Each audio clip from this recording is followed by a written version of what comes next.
Prayers. Almighty God, by whom alone kings reign and princes decree justice, and from whom alone cometh all counsel, wisdom, and understanding, we thine unworthy servants here gathered together in thy name, do most humbly beseech thee to send down thy heavenly wisdom from above, to direct and guide us in all our consultations. And grant that we, having thy fear always before our eyes, and laying aside all private interests, prejudices, and partial affections, the result of all our counsels may be to the glory of thy blessed name, the maintenance of true religion and justice, the safety, honor, and happiness of the king, public weal, peace and tranquility of the island, and the uniting or knitting together of the hearts of all persons and estates within the same, in true Christian love and charity, one towards another, through Jesus Christ our Lord. Amen.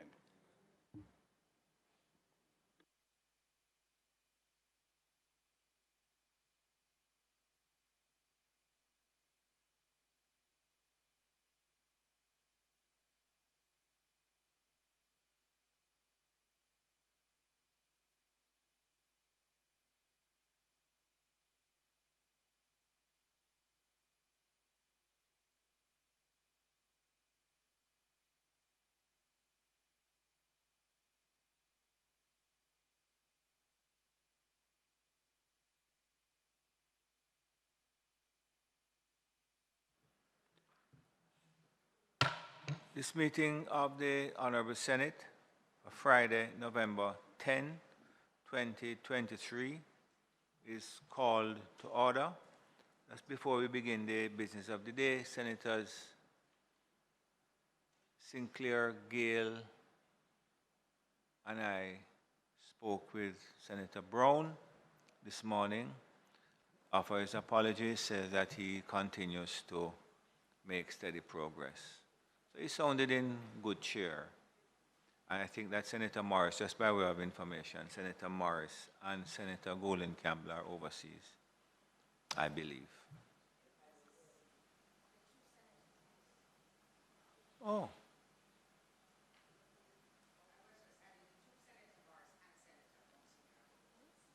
Okay. Thank you very much. Statements by ministers. Announcements.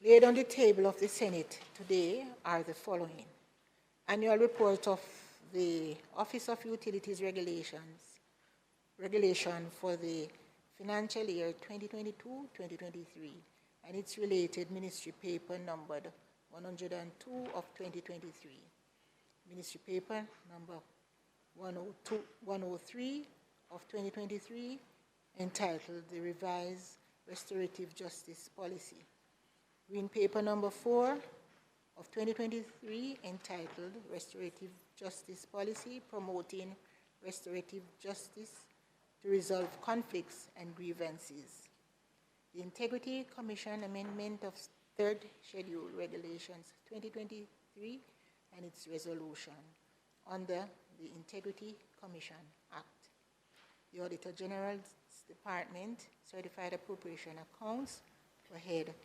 15,010 with the Ministry for the Jamaica Information Service for the year 2019-2020.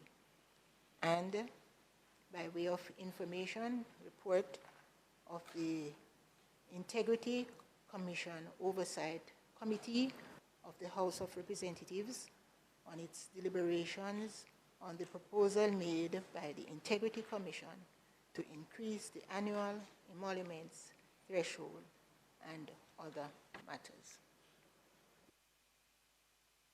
Thank you, Madam Clerk. Bills brought from the Honorable House of Representatives, petitions, papers, reports from committees, notices of motions given orally, questions and answers. I'm sorry.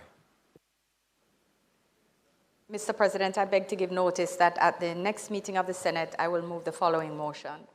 Whereas Section 64(1)B of the Integrity Commission Act, hereinafter referred to as the Act, provides that the Commission may make regulations amending the form specified in the third schedule of the Act, and whereas Section 64(3) of the Act provides that regulations made under Section 64(1) of the Act shall be subject to affirmative resolution, and whereas on the 28th day of September 2023, the Commission made the Integrity Commission Amendment of Third Schedule Regulations 2023, now therefore be it resolved by this Honorable Senate as follows. 1. This resolution may be cited as the Integrity Commission Amendment of Third Schedule Regulations 2023 resolution. 2. The Integrity Commission Amendment of Third Schedule Regulations 2023, which were laid on the table of the Senate on the 10th day of November 2023, are affirmed. And Mr. President, I further beg to give notice that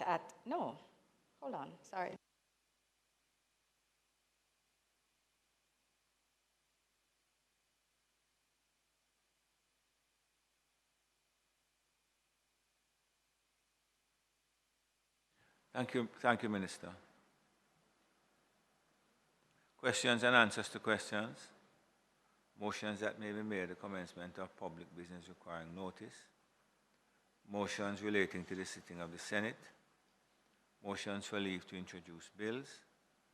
The presentation of bills without the leave of the Senate first obtained. Public business. Minister. Thank you, Mr. President. Mr. President, today the State of the Nation debate will continue with contributions by Senator Charles Sinclair and Senator Damion Crawford. And we will also take on the agenda in public business the matter of the water resolution, which will be led by Minister Samuda. Minister Samuda has asked that we allow the State of the Nation to go first, although we would normally take Minister's business first. Thank you. Thank you very much.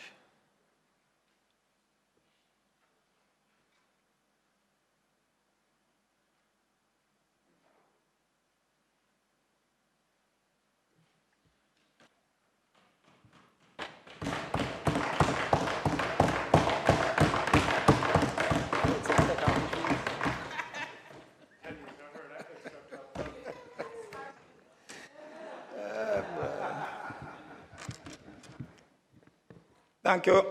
Thank you, Mr. President. Mr. President, it's my pleasure to make my contribution today in the debate on the State of the Nation. It's my distinct honor, Mr. President, to be a member of this august body of persons, the Senate of Jamaica. I give thanks to the Honorable Prime Minister, the Most Honorable Andrew Holness, for having the confidence to have appointed me to this position and affording me the opportunity to serve my country and its people at this level. To my colleagues on both sides of the divide, I appreciate the times shared here as we attend to the business of the nation. I thank my esteemed leader of government business, the Honorable Minister of Foreign Affairs and Foreign Trade, Mrs. Kamina Johnson-Smith, who gives us every opportunity to participate. She continues to distinguish herself, Mr. President, as leader of government business in this chamber and in her ministry. And when history is written, she will go down as the best Minister of Foreign Affairs.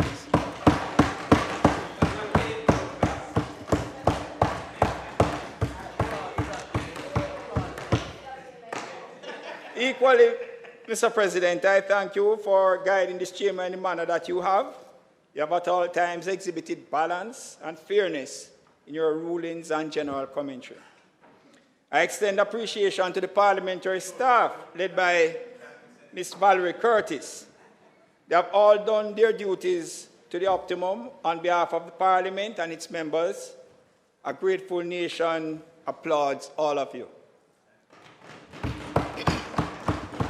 Last but not least... Thank you, Senator Sinclair. You're welcome, sir. Last but not least, I give thanks to my family who have afforded me the time and space to continue in my role in serving the public at the local and national level. Mr. President, before I embark on the substantive presentation, I crave your indulgence because I wish to join with all well-minded law-abiding Jamaicans to extend condolences to the family and friends of young Justin Perry and Natalie Smith, who were brutally slain by persons who can best be described as terrorists. I commend the members of the Jamaica Constabulary Force stationed at the Montego Hills Police Station, that police station being led by Inspector Bruce Walker, who rushed the boys to the hospital in an effort to save their precious lives. Mr. President, I have seen where our police officers go through traumatic situations when they are called on to undertake these tasks of removing dead bodies from the public space. Mr. President, those circumstances are created because of irresponsible and heartless attitude of a few. The action of those responsible for the deaths of those young ones must be condemned with one voice. I trust that our security forces and every right-minded Jamaican will ensure swift justice is delivered, commencing with their capture. They must find no comfort, Mr. President. They must find no comfort in any hole into which they have slithered, and I use that term deliberately.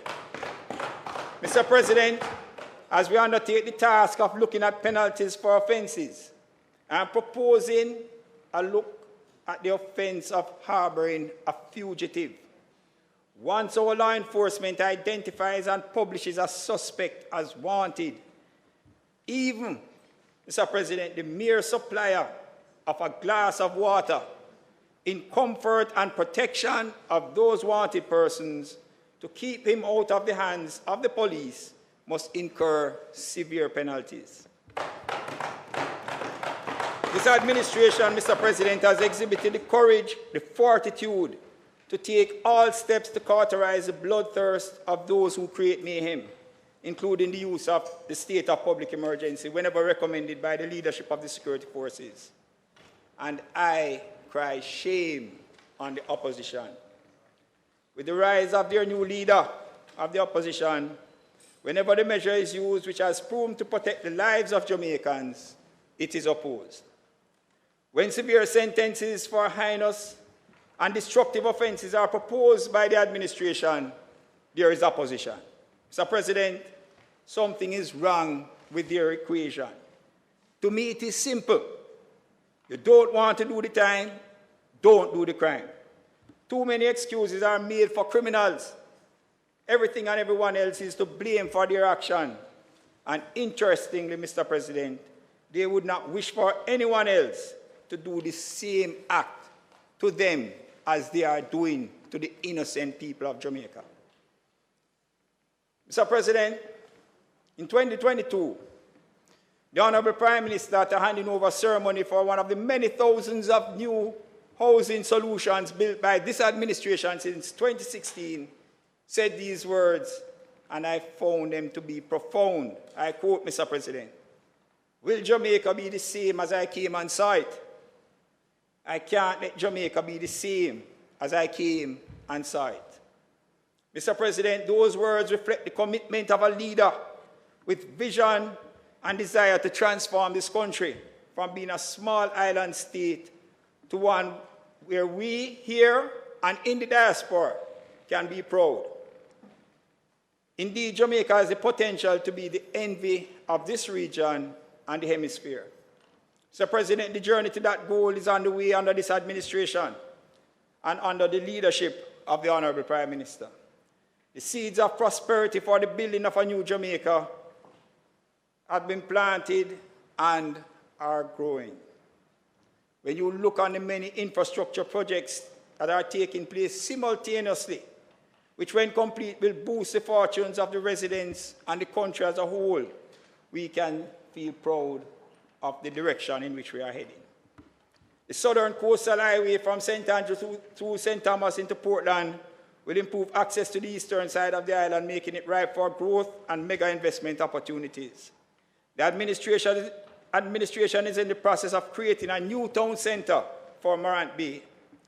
The developments in St. Thomas place on the rubbish heap the comments of the leader of the opposition, who only recently had the temerity to tell the people of that parish that the government was not acting in their best interests.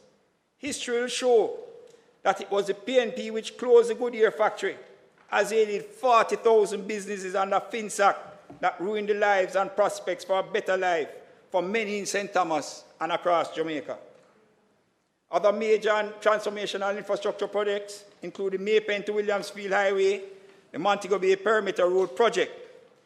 There are others for which preliminary works have started, including the expansion of the North Coast Highway from Sea Castles in Montego Bay to Ocho-Rios in St. Ann, and from Montego Bay to Negril, which is a critical bypass to bottlenecks along the coastline. Mr. President, when we look at what we have done in respect to legislation, we have passed significant pieces of legislation. The NIDS Act is now in place, the Data Protection Act, the Road Traffic Act, the New Firearms Act.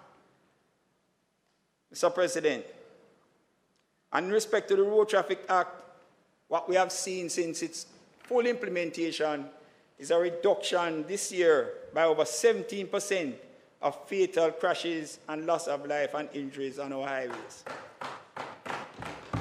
Mr. President, when you look on how we have been spoken about internationally, Jamaica's economic recovery post-COVID under this administration is remarkable. This effort has added to Jamaica's prestige and standing regionally and internationally. Comments from some of the noted commentators in the Miami Herald refers to Jamaica under the leadership of Andrew Holness as being a superpower in the Caribbean. World Bank President Mr. Ajay Banga praised Jamaica's economic health. The IMF, Mr. President, says Jamaica has overperformed and has set itself as an example for other small countries to follow.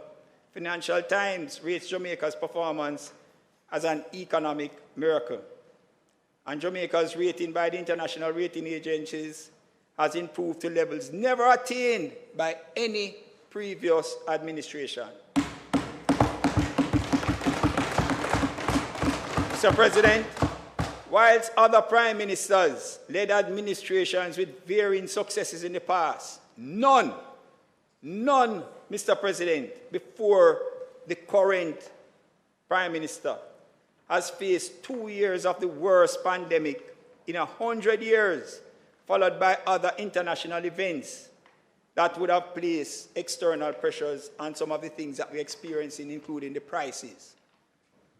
Mr. President, the recovery effort and actions that flow therefrom will mean nothing unless it contributes to improving the quality of life of the citizens of Jamaica and the various communities across the island. It cannot be contested that a JLP administration, whether this or JLP administrations in the past, Mr. President, have done much better than others in improving the quality of life of communities and Jamaicans over the years that it formed government.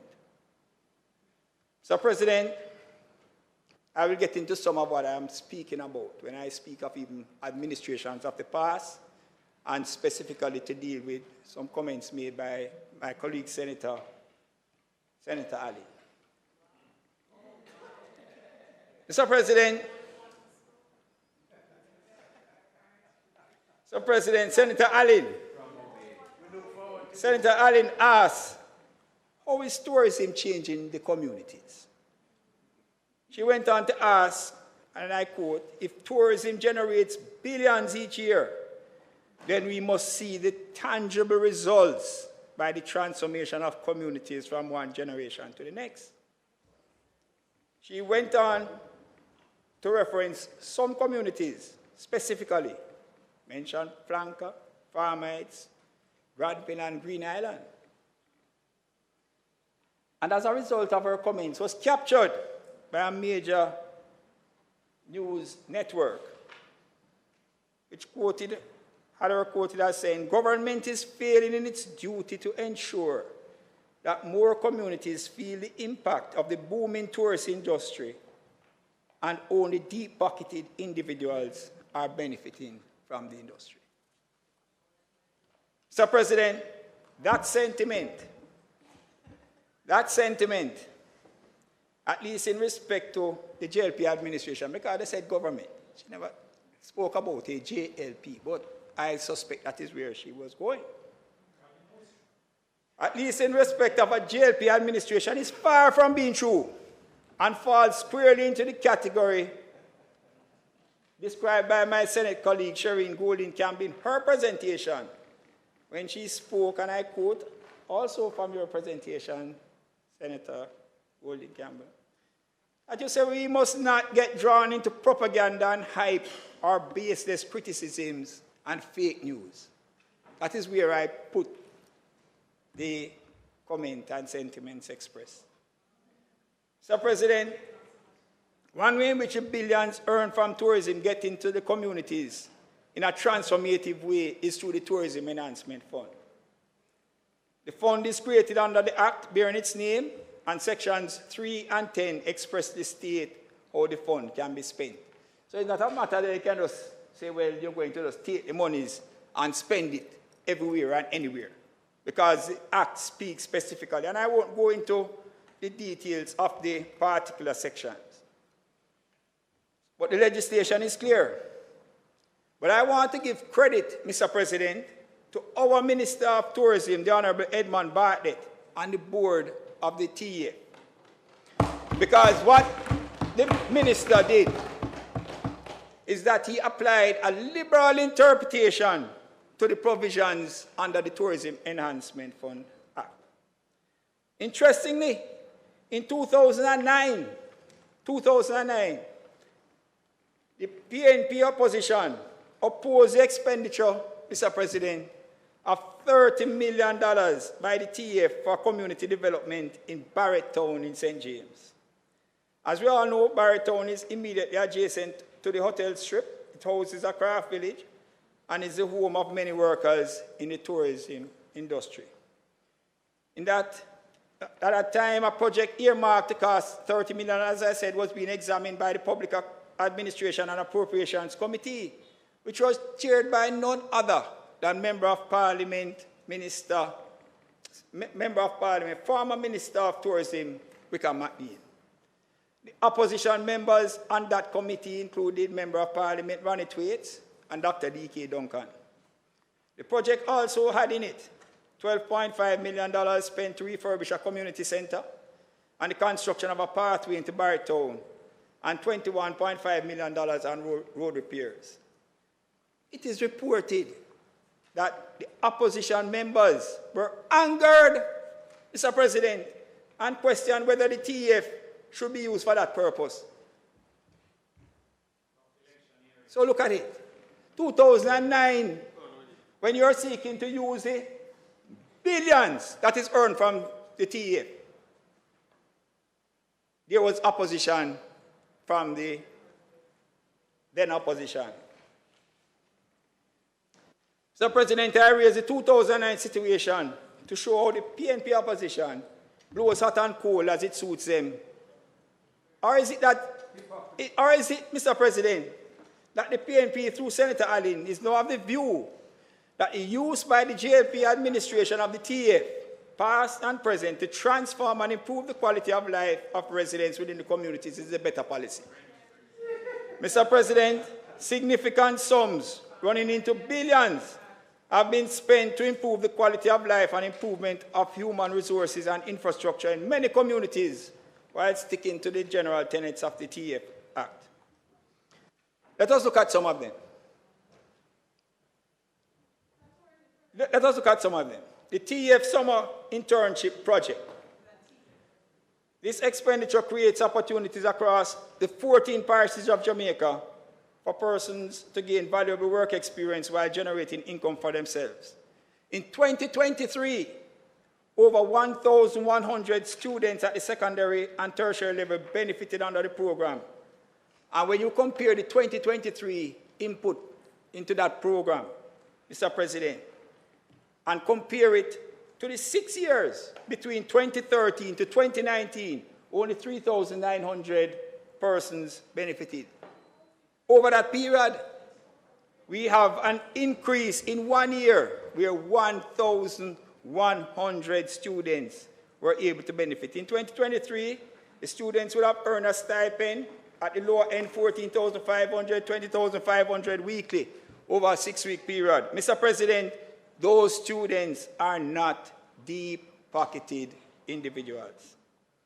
Mr. President, the squat upgrading by the TF, several reports would reveal that under JLP administrations between 2007 to 2011 and 2016 to 2023, and I spoke with the chairman of the HAJ, who told me that over $3 billion have been spent on improving the infrastructure and quality of life for residents in poor and vulnerable communities. Through this program, titles have been made available to residents, thereby unleashing the equity in the property.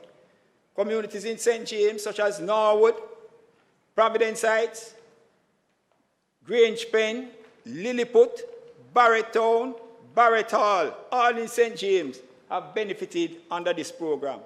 Shaw Park Heights in St. Anne has also been a beneficiary. Thousands of households, Mr. President, from this spending do not, by any stretch of the imagination, constitute deep-pocketed individuals.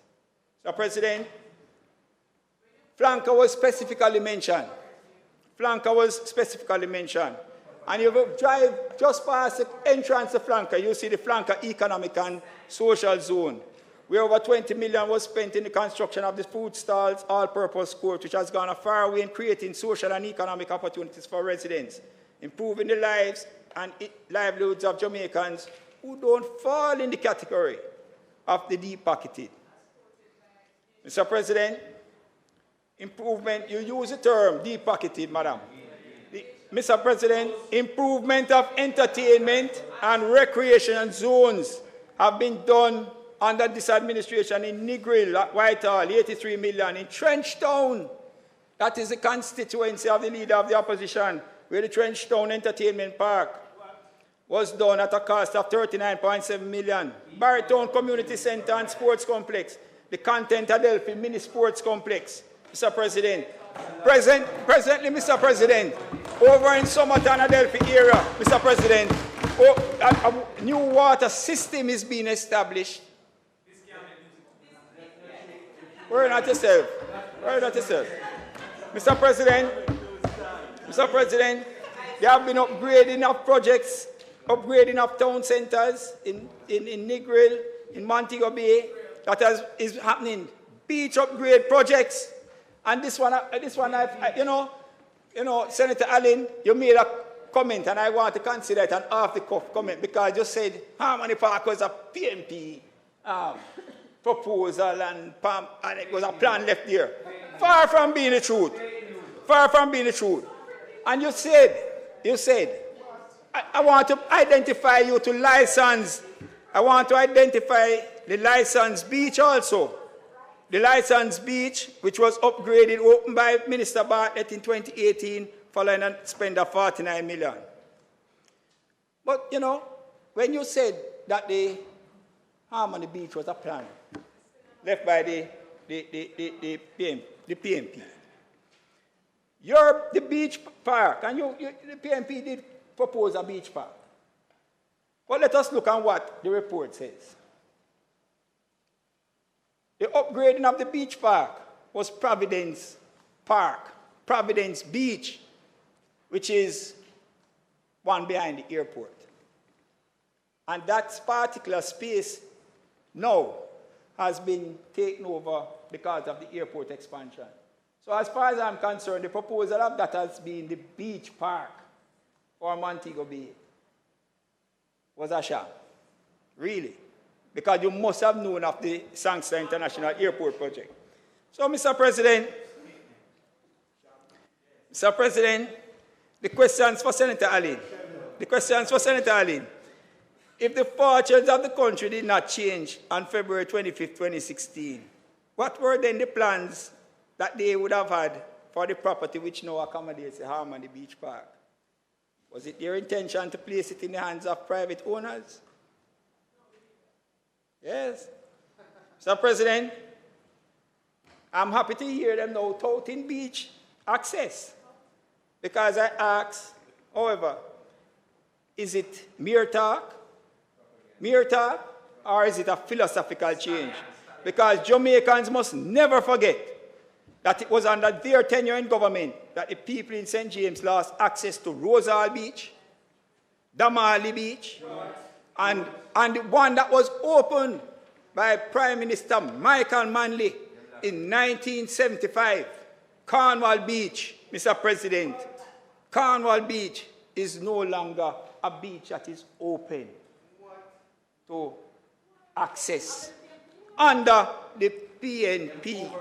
Mr. President, in 2015, Puerto Rico Beach in St. Anne was privatized. So, what is it? They're now talking about beach access as if they come up with this beach access where we gave you free beach access with Harmony Beach Park. Mr. President, I have had discussions with Minister Samuda, and I've been reliably informed that an appropriate beach access policy to ensure Jamaicans continue to have access to this loved natural resource is going before Cabinet, and at some appropriate time will be before this Parliament, and I expect that to be in short order. The Tourism Enhancement Fund has seeded to ensure meaningful retirement benefits for tourism workers. And as of April 2023, after they went in ahead with the pension fund, close to 10,000 hospitality workers already contributing to this scheme. And interestingly, in the same day that Senator Allen made her presentation about deep-pocketed people, the Minister of Tourism informed this nation that over 400 entities, to include small accommodations, bike rental operators, car rental operators, coffee shop and restaurants, small businesses, Mr. President, have taken up a significant sum in respect to the loans. So, Mr. President, employment opportunity in the tourism sector is 175 direct, 350,000 indirect. These are not deep-pocketed people benefiting from employment and expected to be expanded with the expanding hotel industry in Jamaica. Mr. President, our Honorable Minister is more sensitive to the issue of worker conditions and of the tourism workers. And the Minister has commented on it. And he has concerns, and he obviously will be looking into that issue. So, Mr. President, these are just a few of the things that counter what was being put forward as fake news by my colleague across the floor. Mr. President, I wish to give attention to this chamber of the work of the Honorable Desmond Mackenzie in local government and community development. He has distinguished himself, Mr. President, in leadership of that particular ministry. And that ministry has gone a far way in improving the quality of life of residents in many communities across the length and breadth of Jamaica. So, President, in his own words, local government plays a critical role in the development of the country. It impacts on the quality of life of many and good order in communities. What is interesting is that a bossy topic, but all major portfolios must engage with local government to implement their programs. It is full time that local government and local authorities are duly recognized. It is not a lesser type of government, or in the words of some, the bastard child of central government. Each has their respective roles to play in ensuring good order and governance of the country. Many local government practitioners, Mr. President, hear the question being posed to them by the average citizen, when you're going to step up to MP, as if one matriculates in the same way as a student does from primary to secondary or tertiary institutions. I wish to say to those that are involved in the business of local government, persons who offer themselves for election as councillors, they must appreciate their worth and value to the good order, management, and development, not only of the communities within their particular division that they are elected to represent, but also to the parish for which the council that they are elected has responsibility. The political parties, too, which determine the representatives they put forward as local government practitioners, must ensure that the individual is up to the task in respect of commitment, intellectual and emotional capacity, desire for accountability and integrity to undertake the task of representing the best interests of the parish and its residents. So, President, local authorities have an awesome responsibility. They are not there merely for the hosting of tree lighting ceremonies and other good vibes events. There are many close to, as some say, 100 pieces of legislation which fall under their mandate, covering a wide range of matters which affect the lives of ordinary Jamaicans. The principal act, the Local Governance Act, sets out the functions of local authorities, which mandate them as lawmakers, law enforcement agencies, development and implementing agencies. In the words of one writer, local authorities are empowered to make bylaws, regulations, and rules for the good governance and development of their respective parish. Those functions take place within a context of citizen participation. So, President, it is of utmost importance for municipal corporations to be strengthened in all respects. The human resource capability must be bolstered to take on the challenges of a changing society. This includes improving on the staff numbers, salary scales, and the buildings from which persons have to undertake their tasks. When I look at some of the buildings in which councils have to sit and operate, they need to be improved and upgraded. Equally, municipal corporations, Mr. President, must be given sufficient autonomy to efficiently and effectively carry out their functions. It cannot be the case that undertaking a simple task, such as leasing or disposing of property, requires the approval of the minister. Cannot be. It is my opinion that in strengthening municipal corporations will facilitate rationalization between local authority and central government. It boggles my mind, Mr. President, as to why we continue to maintain a National Works Agency office in every parish that is fully staffed, but not being able to undertake basic maintenance work. In the present dispensation, one gets into a debate as to one's responsibility to correct potholes on one particular road as against another. And so we need to look at that issue. But, Mr. President, the Honorable Minister of Local Government and Community Development must be commended for the manner in which he has managed the portfolio. Himself being a local government practitioner, including the Mayor of Kingston, is very appreciative of the aforementioned comments that I have made.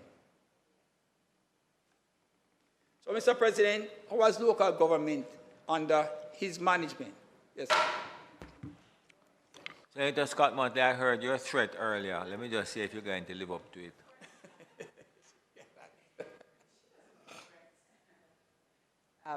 Are you recognizing me from here? Yes. I have made a promise to the Speaker, which the Speaker's time having expired, may I ask that it be extended to allow him to conclude his presentation?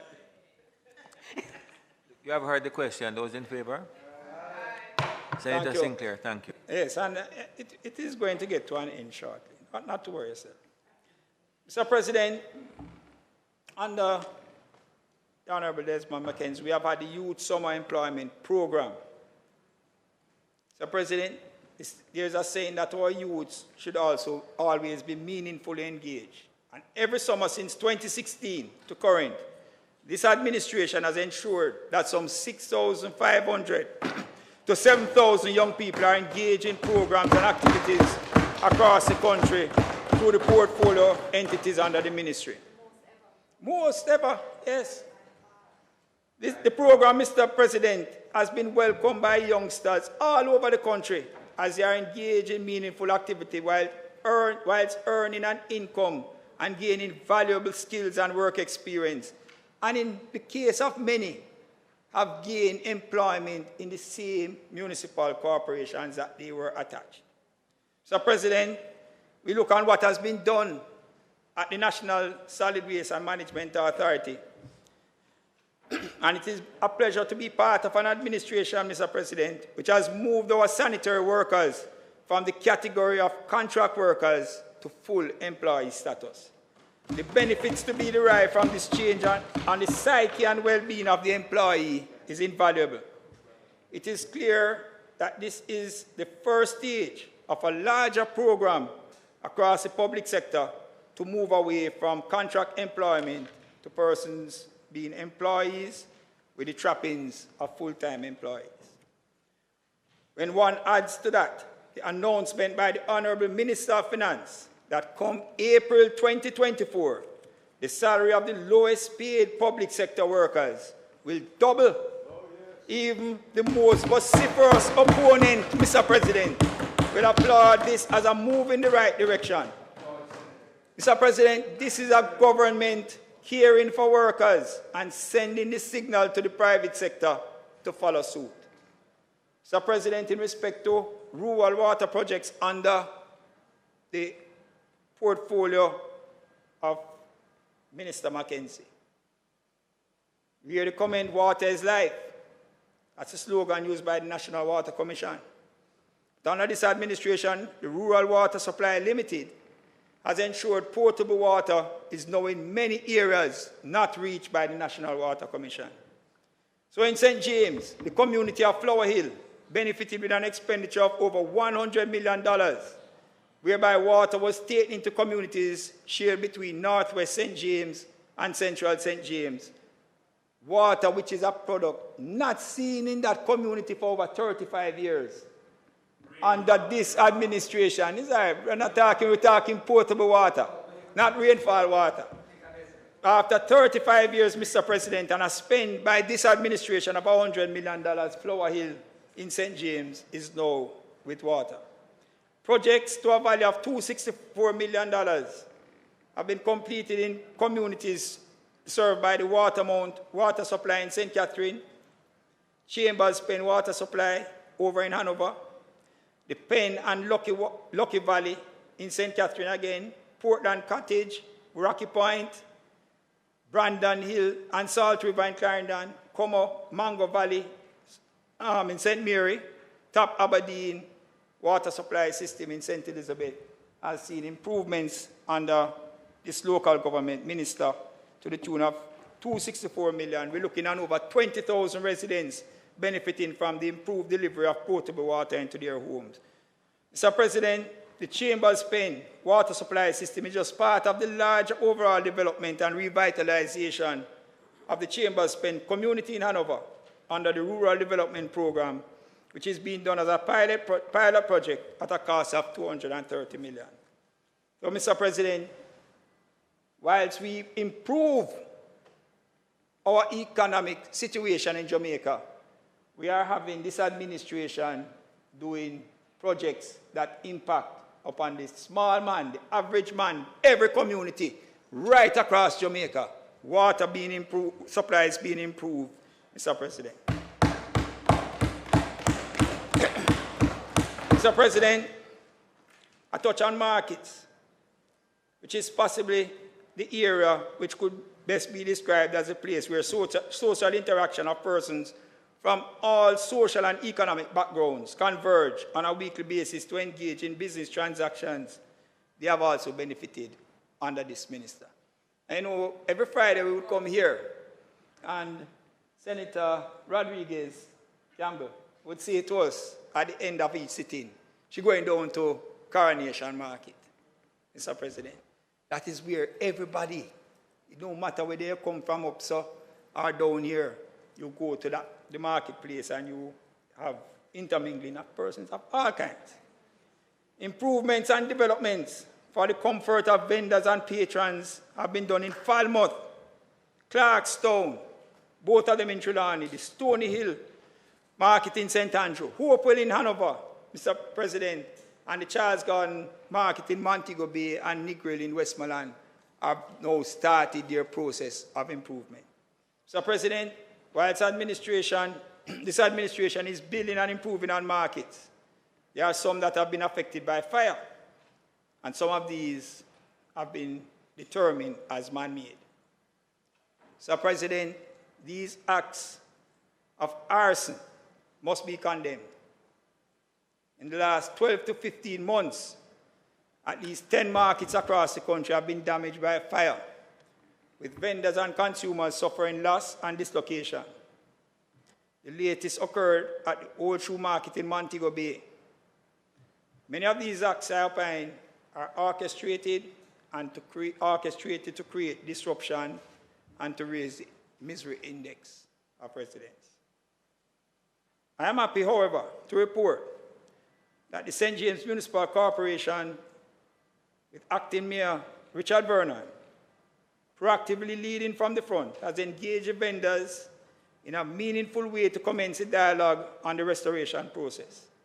They shall rise, Mr. President, from the ashes like a phoenix, and it is a commitment of the St. James Municipal Corporation that a new facility will be constructed to accommodate the vendors.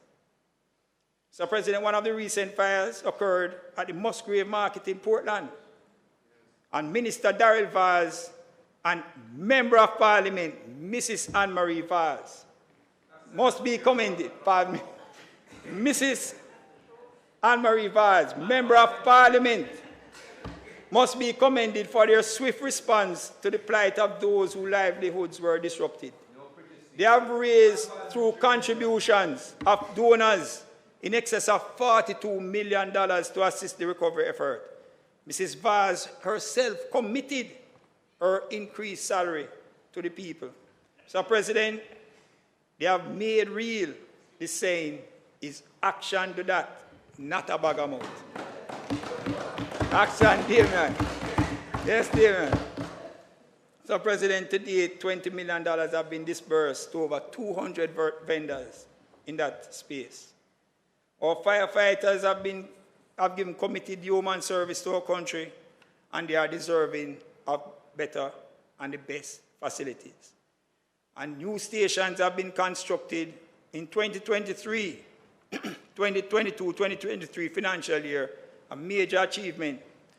In Montego Bay, the station, which had to be demolished as the structure was declared unsound, got on track under this administration and was constructed on time and within budget. Our brave men and women languish in difficult circumstances at rented premises from which they themselves would need rescuing after a heavy shower of rain, whilst the current location was used as a temporary park by a former PNP administration. Other towns benefiting from improvement works to their fire stations include Old Harbour, Port Maria, Yallas, Black River, Balaclava, and Ulster Spring. Mr. President, local government under Desmond McKenzie is performing well. Mr. President, it is a sign of a caring government, or it provides for the aged and infirm and vulnerable. Other than the improvements in the pension payments under NIS and PATH benefits, this administration has provided social pension benefits to over 30,000 citizens who are over 75 years of age and not supported through any social payment. It should never be forgotten that when a past JLP administration conceptualized and implemented the NIS, which today is assisting thousands of Jamaicans, the PNP administration opposed it and called it sin. So, President, with the compensation review, many in the twilight of their years will see a better return on their pension benefits. Under the HOPE program, the Honorable Prime Minister has delivered over 170 homes to persons in need. And from the perspective of the Ministry of Local Government, Mr. President, over 45 indigent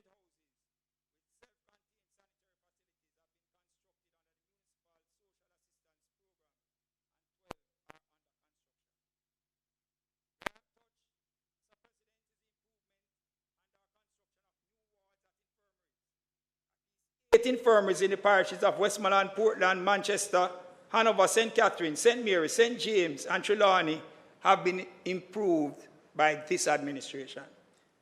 Therapeutic parks with their gazebos and water pools provide a space for outside recreation and social interaction amongst residents. That is a novel concept. Previously, you walk into an infirmary, you have the person just basically locked away within the dorms that they occupy.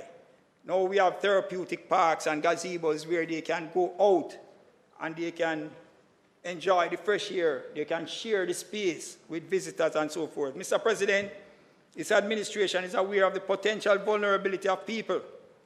Today, we may be fit and well taken care of and able to take care of our own affairs. Tomorrow, you may be, for one reason or another, experiencing hard times. Mr. President, this administration does not endorse moving people who find themselves on hard times to a mud lake in St. Elizabeth, Manchester, or wherever, but to place them in situations that can guarantee them a better quality of life. While the state acts in protection of the vulnerable, I continue to advocate for the application of the relevant provisions of the Maintenance Act as it applies to local authorities obtaining maintenance orders, as well as children being required to maintain their parents who are unable to maintain themselves. In that regard, I appeal to the moral conscience of children who may not even have received the ideal or expected care of a parent. They must learn to forgive. Do not abandon your loved ones in hospitals or infirmaries. To my mind, Mr. President, providing maintenance can be given a broad interpretation, which includes caregiving, providing social interaction, etc. As the Bible says, be kind and compassionate to one another, forgiving each other just as Christ, God, forgave you. For if you forgive other people when they sin against you, your heavenly Father will also forgive you. So that is my appeal to the children and persons who believe that they should not take on the responsibility of assisting their parents that are in need. Mr. President, the Local Governance Act is up for review. And discussions that I've had with the Honorable Minister has assured me that he has it on his schedule. In our changing environment, there is a need for continued reform of municipal corporations to strengthen the accountability framework and to improve their ability to carry out their mandate. I look forward, under that continuing review and reform, to the implementation of municipal courts, whether as an independent court or established within the existing parish court structure. If the latter, there should be specific days set aside to deal with municipal matters. And municipal matters covers a wide gamut of things, things that go to the good order of society. In that environment, municipal breaches can be dealt with in a focused way and with the seriousness that they deserve. As a revolutionary proposal, I propose that the fines imposed in municipal courts be returned directly to the respective municipalities. I look forward to the day where municipal corporations will have their own legal unit with competent officers to guide the corporations on the many legislations under their portfolio and to draft the necessary bylaws or rules they are entitled to for the good governance of the respective areas. Mr. President, whilst the minister and the ministry is doing its wonderful work and undertaking the mammoth task that it has for the past 6 to 7 years, I appeal to the residents of all communities to get on board in taking charge of their communities and to be catalysts of change and development. I will make to them some brief recommendations. That they are to, 1, form themselves into appropriate legal units by registering as benevolent societies or using the simple CDC concept used by the Social Development Commission, but both will improve and impose principles of accountability, transparency, and facilitate greater coordination, cohesiveness, and participation. These will go a far way in bringing positive change within communities. So, President, forming legal entities affords the opportunity for the communities themselves to write their own projects and apply for grant from funding agencies, whether locally or internationally. The Social Development Commission, working in coordination with the office with responsibility for friendly societies, are integral to the process. So, President, in St. James, and in my division in particular, we have been able to establish a benevolent society. And they go so far as to be involved with the municipal corporation in respect to the building and land development process. I'm of the view, Mr. President, that that is what has kept us on that side of the island off the radar of the Supreme Court when compared to well-known cases that has arisen in St. Andrew, in which residents have been pitted against developers. This process of inclusion has worked well for existing residents and potential developers. Standards and expectations are known from an early stage, thus removing the elements of contention, disappointments, and the wasting of resources which arise when you have contested matters. Mr. President, there have been several high-profile cases in the Supreme Court relating to developments in the Kingston and St. Andrew area in which residents have been pitted against the developers. Orders have been made by the courts which may have potentially crippling effects on a developer or a person investing in one of the developments as a purchaser. So, if we adopt the approach that we have been done in St. James, I believe, as I said, it will go a far way in avoiding these pitfalls and hurdles. And what I have discovered is that residents in our communities are not anti-development nor opposed to change, but they are prepared to accept change, but change that is not so radical as to damage long-standing scheme arrangements or the aesthetics, the serenity, or result in the invasion of privacy of the existing homes. So whilst I put out that recommendation, I want to say that I support and stand with the residents in St. Andrew who have stood against rogue developers and have placed their money where their mouth is. They must be commended for what they have done. Mr. President, communities, many communities, particularly the older communities, they have resources. But what I find is that the residents don't appreciate what they have there. Many of the communities across Jamaica, I describe them as being bountiful. They have properties within their scheme that are branded as community lands and which are held by the municipal corporations in trust for the residents. As I said, these are generally found in the older developments. Many of these lots, you find them as remaining as undeveloped, and they are not necessarily needed by the community. These properties may be disposed of. It's an opinion that I got from the Attorney General when I was sitting as mayor in Montego Bay, to say that they can dispose of these properties and the capital return from the disposition of those properties can be used to do capital developments within the community. And so, for example, in Ironshore, we are disposing of a few community lands. They don't have a community center, but desire a community center, which they have a planned use for, a use that can improve their ability to earn and to reinvest in their community. And we have moved along that line and disposed of community lands that are not used but are overgrown in bush, that is going to be used for development, and those funds are going to be placed in the construction of an immaculate and beautiful community center, or a community that had no community center. So, President, I encourage leaders, councillors, to consider, I've not heard anyone speak of this, the utilization of Section 45 of the Local Governance Act. That section is complemented by Sections 20 to 22 of the Local Governance Financing and Financial Management Act.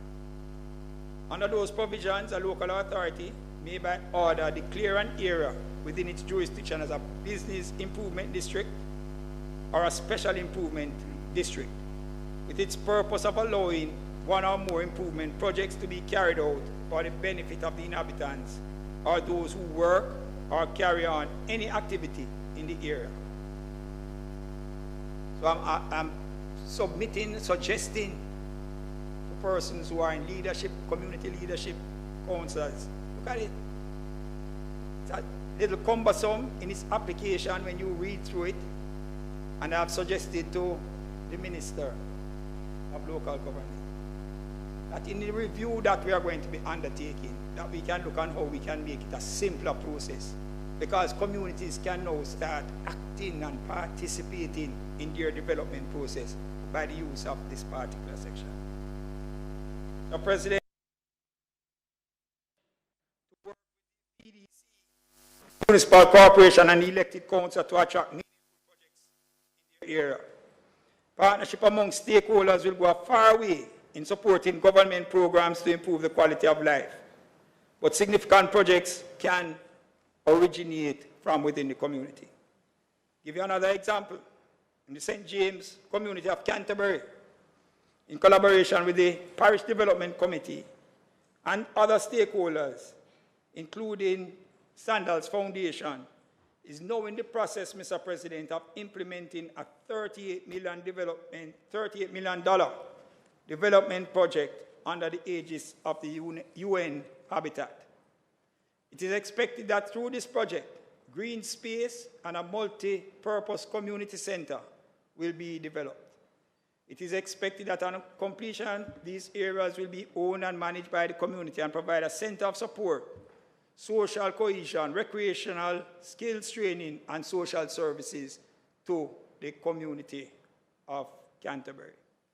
And in that regard, I commend the residents, I commend the Councillor Richard Vernon, who has worked tirelessly for this project to come to where it is and is now in the implementation stage, and the other stakeholders that are participating in the process. So, Mr. President, local government, this administration, and I spoke widely, spoke about matters in the tourism sector under the local government. We have done very well under the leadership of Minister Edmund Bartlett, Minister Desmond McKenzie, and the best Prime Minister Jamaica has ever seen, Andrew Michael Williams. Mr. President, we, Jamaica, must not change course. Let us undertake the reforms that are necessary to build our communities. Let us undertake the task to make our communities safer. Let us undertake the task to make Jamaica peaceful. Let us undertake to make the economy of Jamaica the best that it can be, and for its citizens to achieve their ultimate goal of prosperity. Mr. President, I thank you. I thank the members. I thank you, Madam Scott Motley, for your extension. If it so please you, Mr. President. Thank you very much.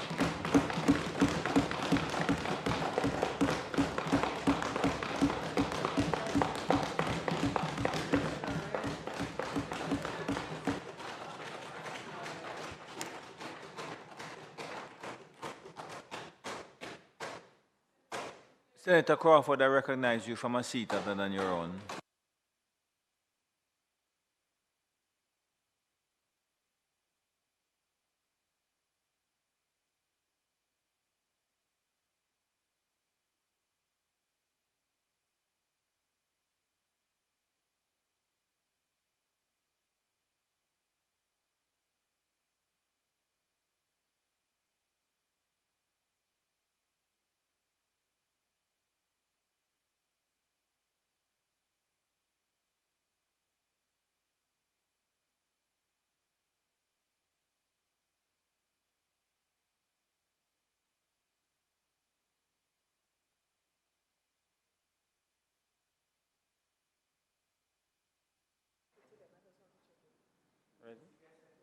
Yes, Senator Crawford, thank you. Thank you, Mr. President. Not just for today's opportunity, but for your excellent leadership of the Senate. And I'm sure your commitment to give me ample protection from someone that side that are intent on distracting me. Intent. I have made great effort to be great friends with the leader of opposition business for this reason. So, yes, I see that. Mr. President, Mr. President, I want to thank my speechwriters behind me here.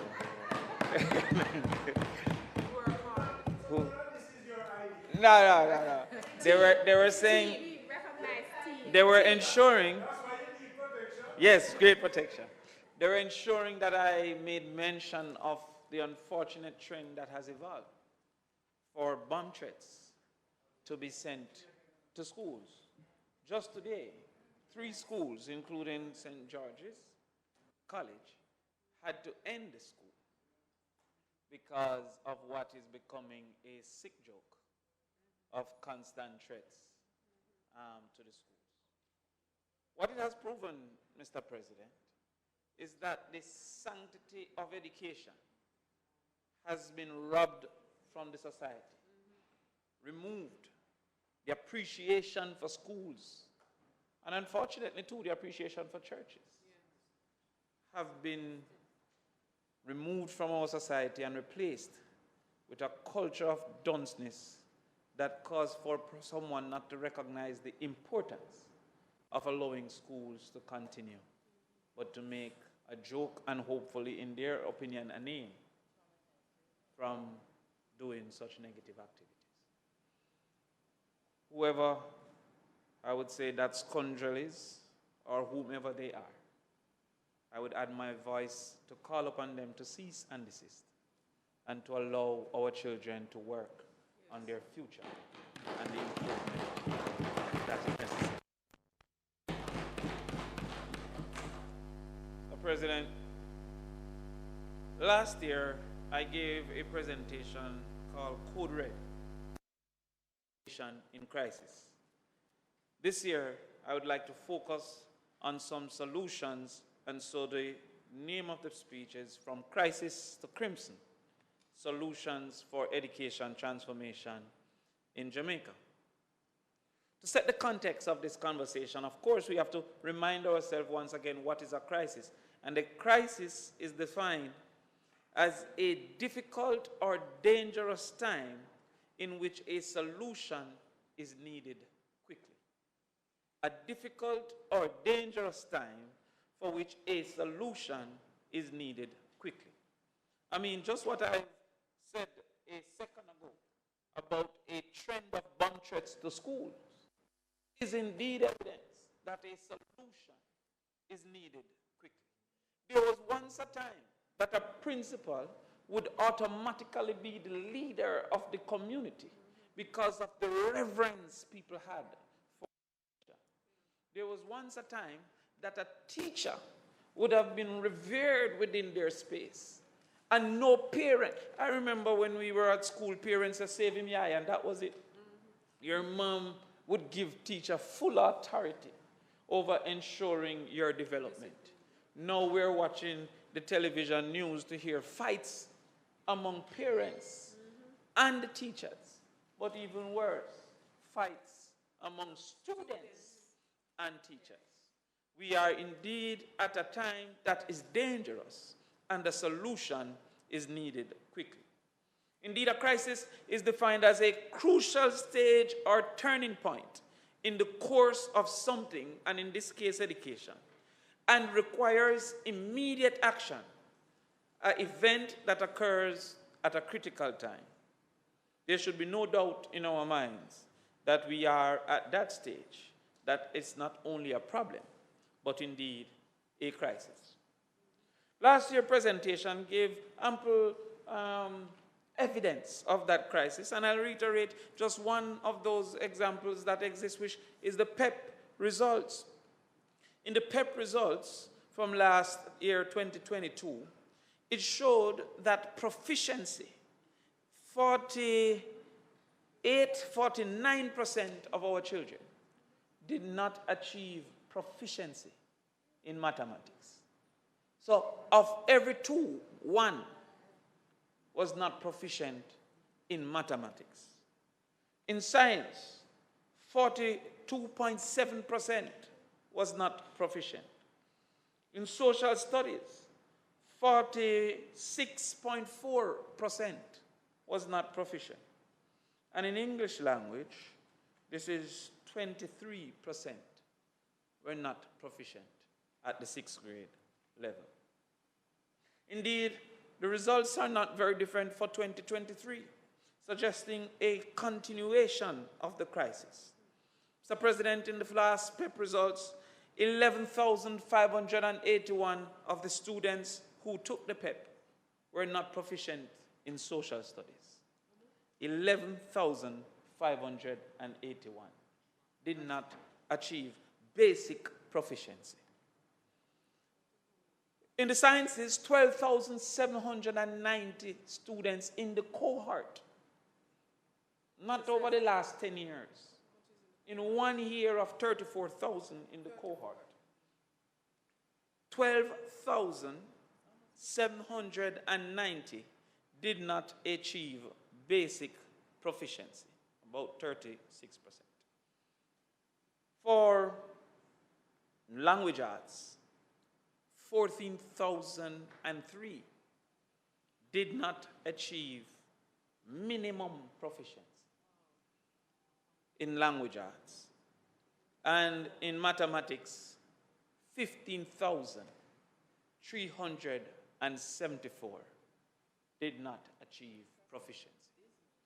Sometimes when we say 41% and 49%, we are not recognizing the realities that we are facing, that going into secondary school education, having ended 6th grade to enter 7th grade, 15,374 were not achieving basic proficiency in mathematics.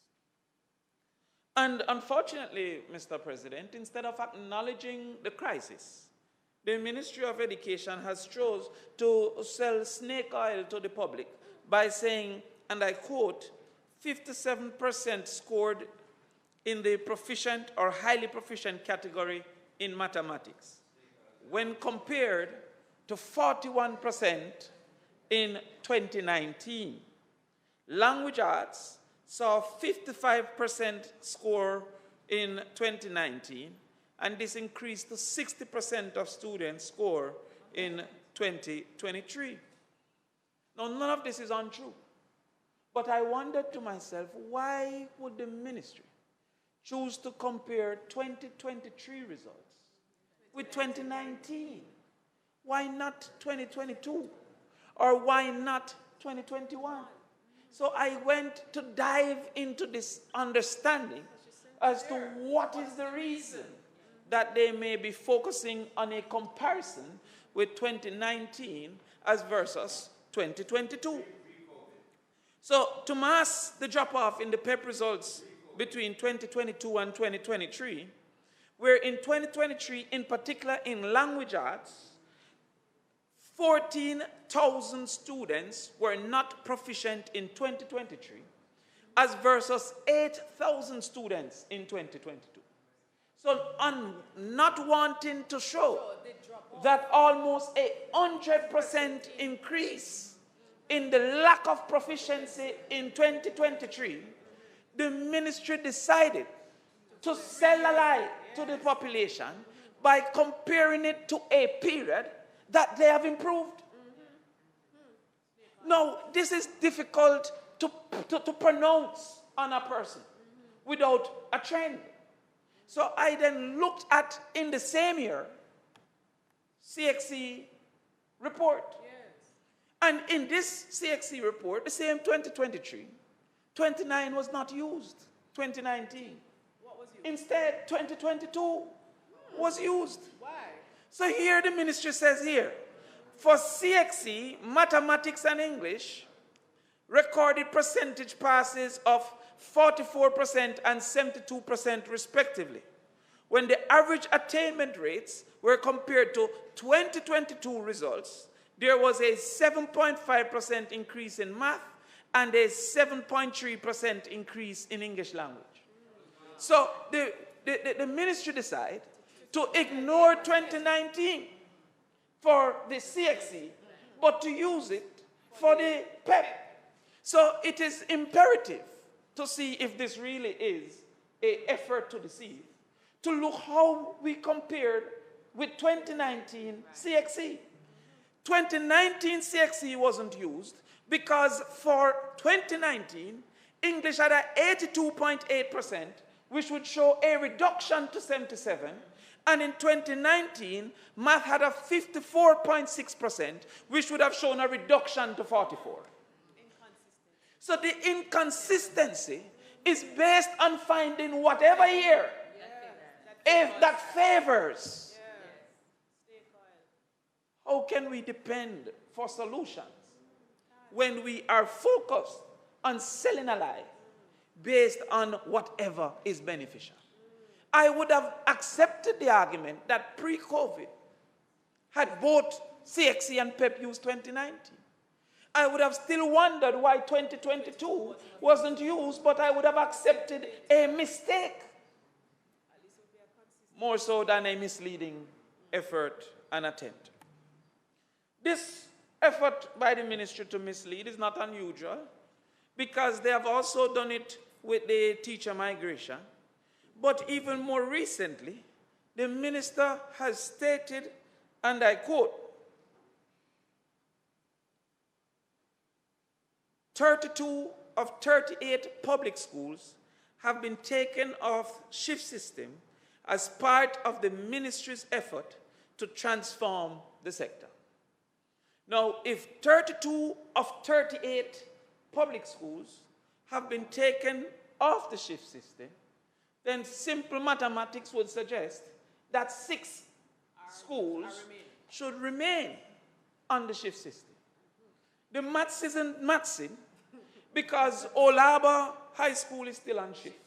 Spanish Town High School, Seaford High School, Port Antonio High School, Brownstown High School, St. James High School, Christiana, Jonathan Grant, Donald Quarry, Ocherios, Norman Manley, Cedric Titus, Exchange, Albertown, Green Island, Papine are all still on shift.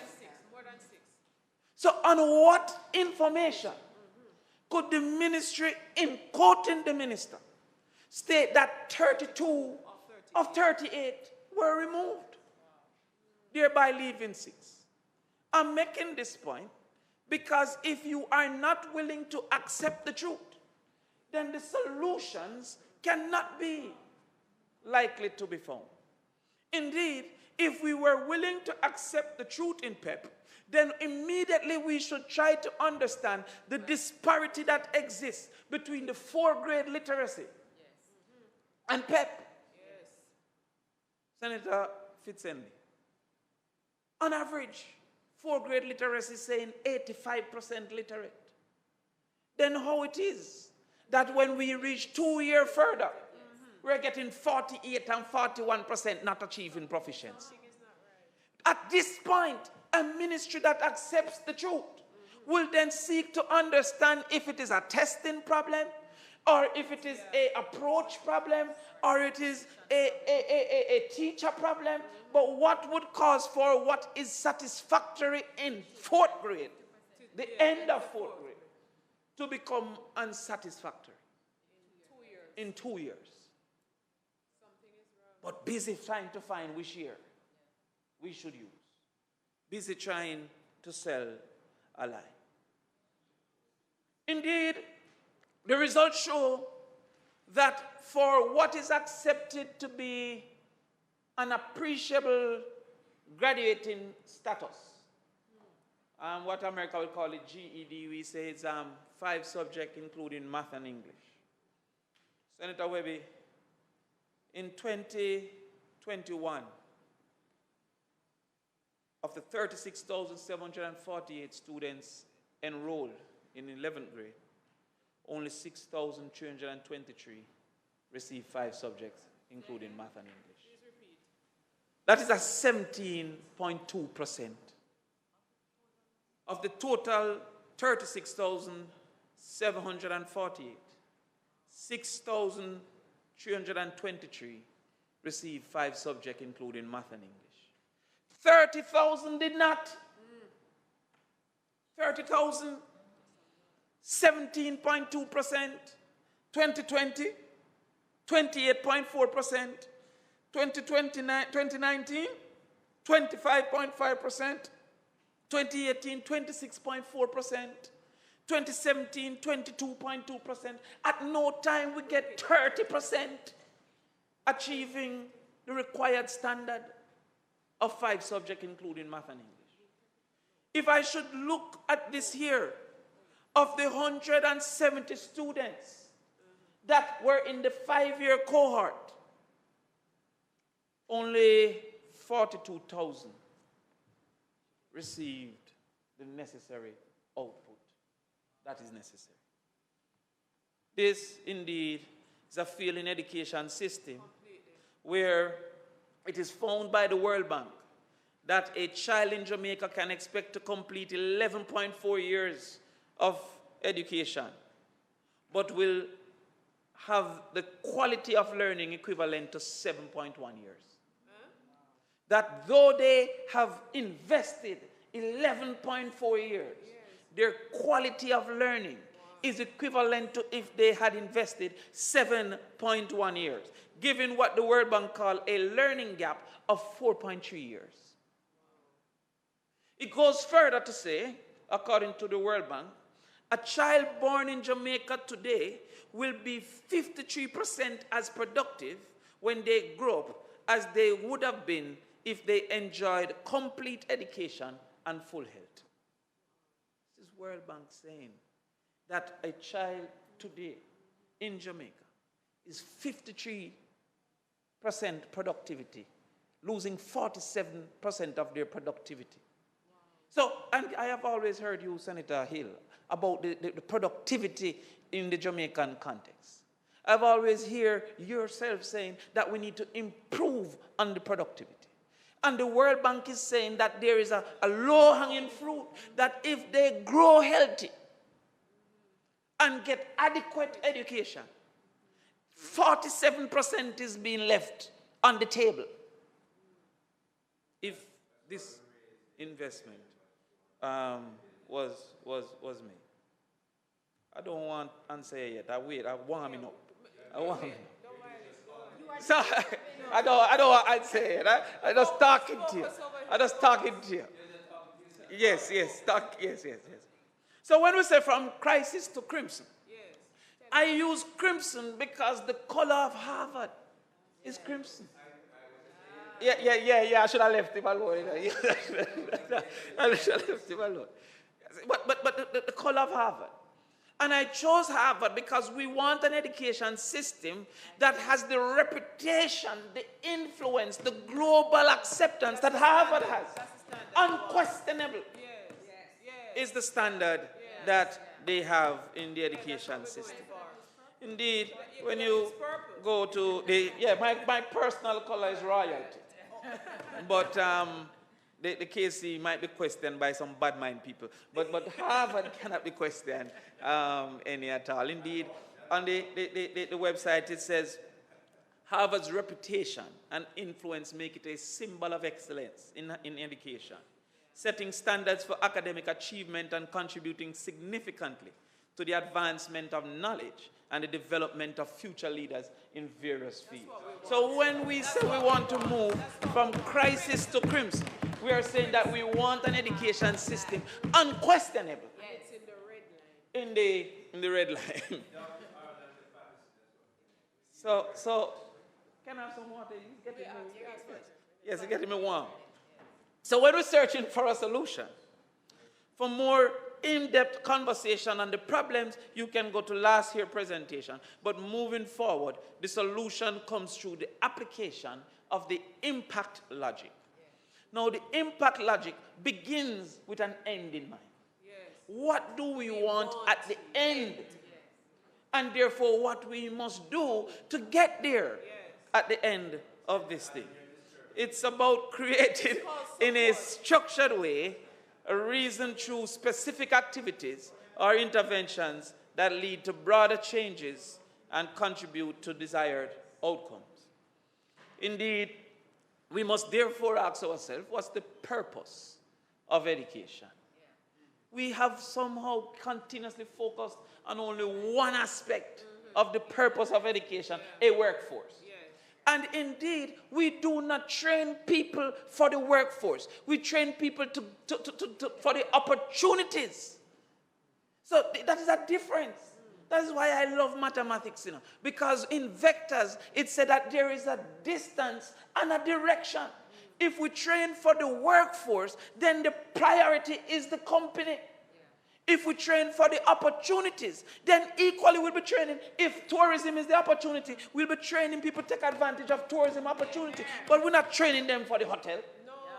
We train them for those opportunities that exist. But I don't know why I started off here. But you'll know that even the university have a degree in hotel management and tourism management. No. What we're saying is that there are people such as Talcott Parsons who argue that after the family, education takes over as the most important agent of socialization. So when we just focus on training for the workforce, not realizing that our education system from nursery to university should be training a citizen. Yes. Training for our society. Right. And therefore, from nursery to university, the schools are the focal socializing agent. They act as a bridge between the family and the wider society, teaching people how to navigate society. That is what education should be. The national curriculum, therefore, should no longer center on just British values and individual needs, but instead should prepare people to survive in a globalized world. Indeed, it is listed within the sociology literature that functions of education include socialization, social placement, social and cultural innovation, indeed creating a workforce, creating social solidarity, and producing ideology. Yes. One of the reasons that we have lost our Jamaicanness, the Jamaicanness, what is Jamaican? Yes. Is because our education system has reserved itself only to training a workforce than to reminding our citizenship of why we are what we are and how it works. To this extent, I'm going to suggest that the role of education is to transition an individual from youth to adulthood and by extension along what is called the maturity continuum. Stephen Covey. Stephen Covey says that along the maturity continuum, you start at dependence. It's like a baby. I speak to my little one, Tutus there. You have to lift her up every minute. Yes. Yes. He's a fan of Tutus. But from dependence, there's a transition throughout what we call youth to independence. And according to Stephen Covey, that the maturity continuum is that the first stage is to move from dependence to independence, but the societal benefit moves from independence to interdependence. So therefore, in your adulthood, you should be in a position that people can depend on you equally as you depend on them. We have created within our society a vast majority of dependence even after youth. That is why everybody wants to run a boat, but nobody wants to buy the groceries. Because they're all dependent. They haven't transitioned in their youth from dependence to independence, so that in their adulthood they could contribute to interdependence. The synergies of a society is dependent upon our education system delivering independent adults and not in 30. What it is, in my mind, I believe, is an independent adult. And we have accepted that the period of youth is 30 years. In the society, we have said that youth ends at 30. We have said that children ends at 18. But youth ends at 30. So at the age of 30, I believe that a Jamaican should legitimately have an undergraduate degree or its equivalent. And I am looking at the good senator here because with the vocation somehow, the diminished vocation to its equivalent, like you cannot, why we can't at some point have a BSc in electrical? Why we act as if it can't be? Why we have it's like we try to separate it. So we say it's equivalent. But because I don't want the confusion that we are not accepting the trades, the mechanics, the levels that heart is carrying our people, right? We are saying equivalent to a degree. But a 30-year-old, in the main, we would be happy if by this time they have an undergraduate or its equivalent. Indeed, we would be happy, Senator Dan Webby, if at 30 he's 5% into his pension. Yes. Because we need to start to accept that duty, that from early we should start to recognize and contribute to a pension. Yes. Indeed, he should have access to health insurance, yes, that by 30. And yeah, but by 30, because some is going to be a late starter. You understand? Senator Brian would tell that the 10th grade may never go on so good. Not all of us start early. Should have 10% ahead in home ownership. Don't mean him now have a home, but him at least have a little thing put on. Him can move to that percent. Should have gone through parental training, yes, by the age of 30. The likelihood that they would be a parent is so high, but very little training. In fact, I read somewhere, Senator Braham, and you would know as a pastor, that to get married to another adult, you have to go through counseling. But to take on a baby, nothing. You just decide that you want one. And even if you don't decide, yes, well, listen, I want protection, Mr. President.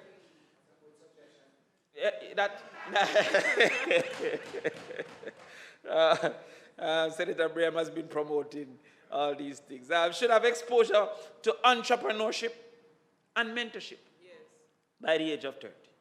Should have full exposure to civics, and I congratulate the Ministry of Education, who has now introduced civics into about 200 schools. The Ministry of Education is worthy of congratulations. But the 30-year-old should be exposed to civics, full exposure by that time. Should have completed a year of volunteerism. There was a time that we were a volunteer society. And should have identified their most likely area of earning. That is what I perceive an independent Jamaican to be at the age of 30. Yes. And so, if we're going to do that, then, of course, our education system has set the milestones. We have set the milestones of conception to birth. That's an important period for education. For some reason, we have separated education from all the other realities, such as health. But a child conceived healthy has, in many occasions, been born with difficulties, based simply on the nutritional component that the mother has exposed herself to. That is why the pregnancy path contribution is so important, but also so unfortunately low. Because you want to get a child conceived healthy, to be born healthy, not to be born with learning deficiencies because nutrition was absent in that period. There's an important period of 1 to 3 years. That is what the last Minister of Education said that was so important, that they were putting in Brain Builders Association. We'll come to that. Pre-primary. There's a 4 to 6 years basic school. There's a 7 to 12 years primary, the 13 to 15 years, that's the lower secondary, the 16 to 18, that's the upper secondary, 19 to 21, usually the university, and 22 to 29. These milestones have been defined by our society. And so what we are therefore faced with is a acceptance of crisis, and a report put before us called the Patterson Report. I'm not sure, Mr. President, of how much of us have heard of the Patterson Report. But the fact that the Patterson Report has not been debated in Parliament is indeed a dereliction of duty. How is it an area so important can have a report called the Patterson Report that should set the pathway for intervention and change, and the Parliament don't debate it? Yes, the Patterson brought great joy and passion. We still say PJ. No, yes. Dr. Orlando Patterson. But the major point is that rural members of Parliament should want to analyze the 365 recommendations to see if rural schools are satisfactorily dealt with. Inner city members of Parliament should want to understand and understand if it is dealing with their complications satisfactorily. The Minister of Industry, the Minister of Gender, the Minister of Labor should want to have a say into where we're going with education. How can the Patterson Report be thrown to a ministry and not debated? Makes no sense. Not if you have a plan for the future. Not if we intend to show its seriousness. Let us not neglect the fact that most times the Minister of Education is not the most powerful political practitioner in their political party. True. Go through our history. Most times, the Minister of Education isn't the most powerful political individual. Therefore, the conviction of the Patterson Report, if we accept, must be something that even a joint select committee should discuss. It cannot be passed on to EPAC and ESAT and Eli and all these people. It must be a factor that is debated in this Parliament. I'm calling for at least a joint select committee. We have to get to Crimson. To carry us to Crimson. To carry us to Crimson. But the,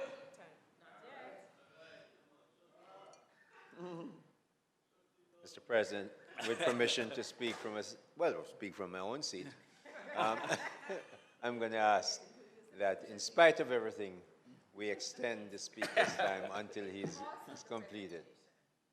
thank you. Thank you. Thank The you, members will Mike. have heard the question. Those in favor? Aye. Against? I was hoping that would have been moved by my good friend. Please get her back here. So I will speak till the 2 o'clock, the 1:20, so that my leader of government business can give me a blight. Thank you, my colleagues. You know what, therefore, Mr. President, is the worst part of the Patterson Report, in my opinion? Is that it's 98% similar to the Davis Report. The Davis Report that was in 2004 and the Patterson Report that was in 2022 exposed almost the same problems in two reports. It shows that very little has changed and very little has been fixed between 2024 and 2022. I said to us in this house, 2004 and 2022. I said to us, that is 18 years. I said to us in this parliament, I said to us in this political game, I said to us in this government business, that it would be an unfortunate reality that in 2042 we have another report reflecting similar realities as this Patterson report. One of the realities that has been stated in both reports is the two-school system that exists. That we have a set of schools that are desired schools, and a set of schools, one of them, and a set of schools that are undesired schools. Just to make it sound better, we say traditional and non-traditional. But the truth is that there are desired schools and there are undesired schools. The truth is that even though we claim that 90% get a school of their choice, you know, Senator Sapphire Longmore, you know how 90% get a school of their choice? Then pick up to 7 schools.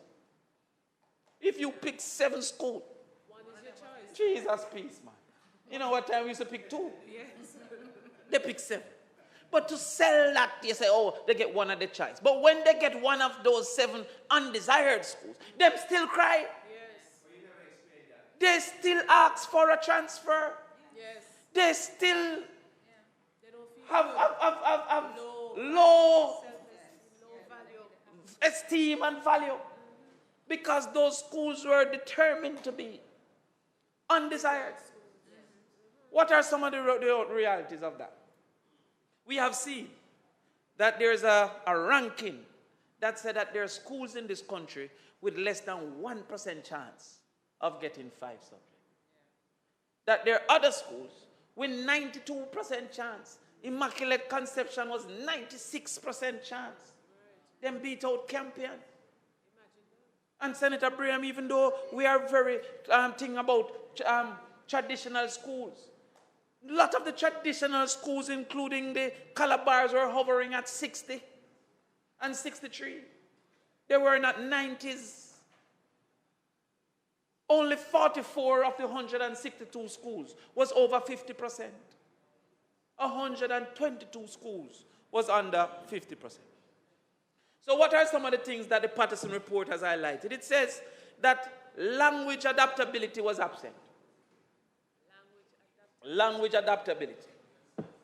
It is the recognition that English is not our first language. Now, I don't buy into the argument that we should treat English like our first language and therefore ignore Patois. Nor do I buy that Patois should be king and lord of the society. If Patois is king and lord, who would we communicate with in the world? In fact, from when I was a little child, it says, so that Jamaica may increase in beauty and play a part for the whole human race. So English is important, but the acceptance that is not the mother tongue is also important. Patterson says that we have not looked at that. Centuries of underfunding. Allocations based on needs is important for schools. Tertiary participation woefully unacceptable. Jamaica is 27%, Trinidad is 65%, Barbados is 64%. Child Opportunity Trust Fund was recommended, use of technology at all levels, and cost sharing. Now, I'm going to quickly just go to cost sharing. I'm not a supporter, I'm not an advocate for cost sharing. Because, indeed, the cost is already shared. For example, you don't buy uniform for the children. You don't pay bus fare for the children. You don't pay for books for the children. Most of them don't get lunch money from the government. So when people advocate for cost sharing and act as if the fee is the only contribution, the vast majority of the cost of education does not fall to the government, it falls to the individual. The cost is already shared.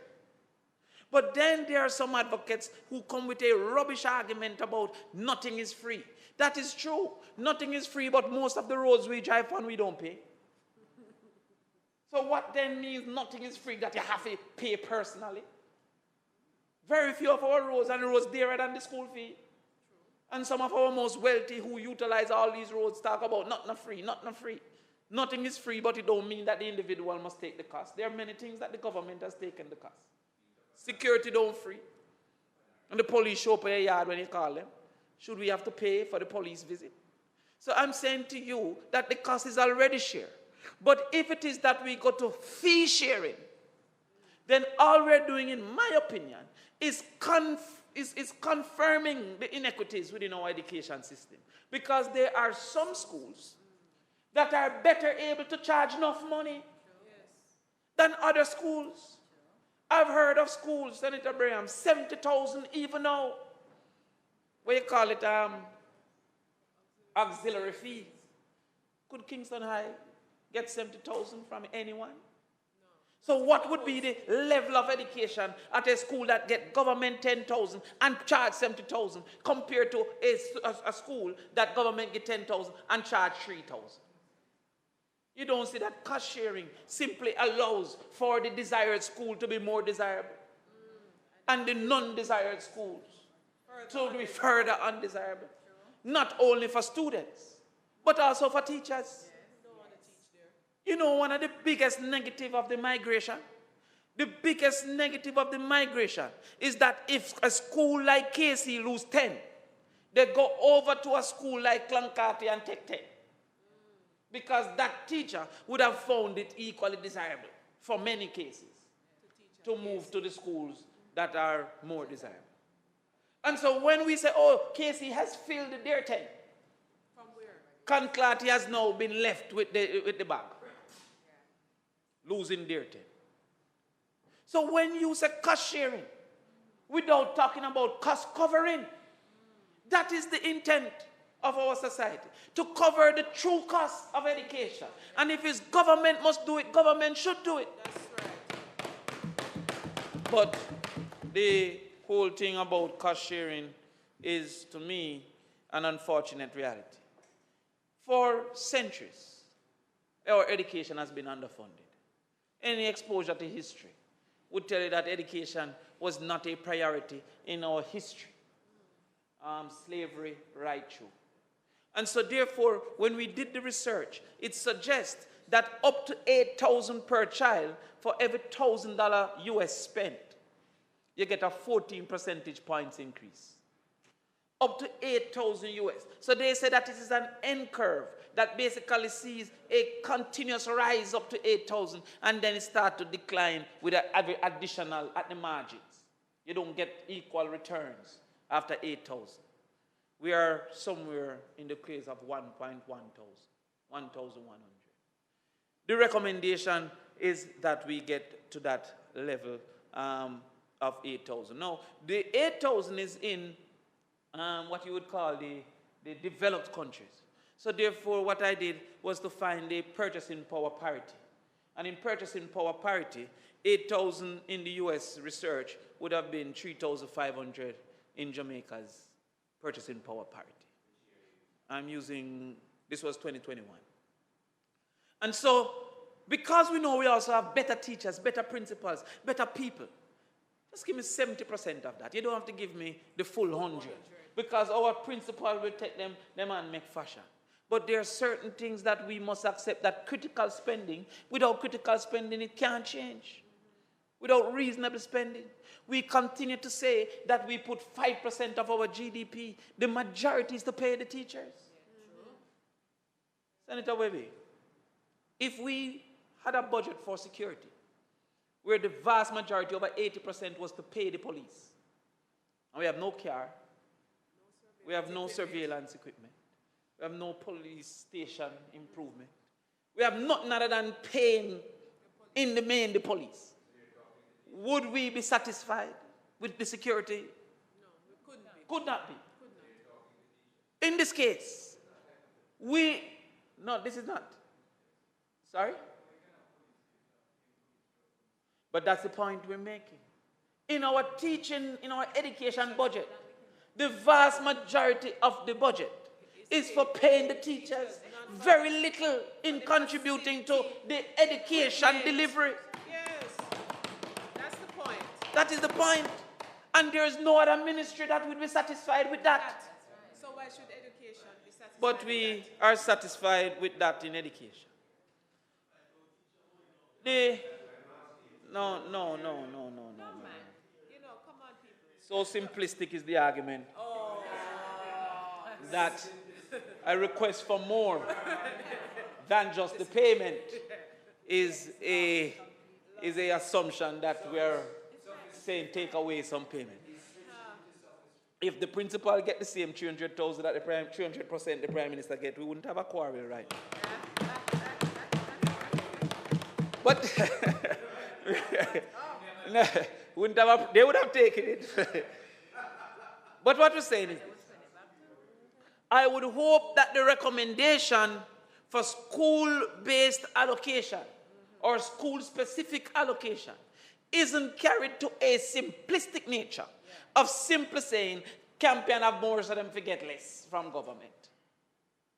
Or Casey alumni and Woolmer's alumni and Monroe alumni is strong, so they must get less from government. We cannot really be intending to put our education system on the whims and fancy of contributions of kindness. There must be a better strategy, a better formula, a better methodology for that understanding. Yes. And so I took the time to seek to design such a formula. Oh, that's what we're talking about. Design it, Damion. Teach them. On the principle. Huh? Yes, yes, don't worry yourself. On the principle Talk to the people. that education outcomes is a function of student performance, student safety, student socialization, stakeholder satisfaction, and efficiency. A school that is of a higher variance between desired performance and current performance should receive a higher allocation because it will take greater investment to move them from current to the desired.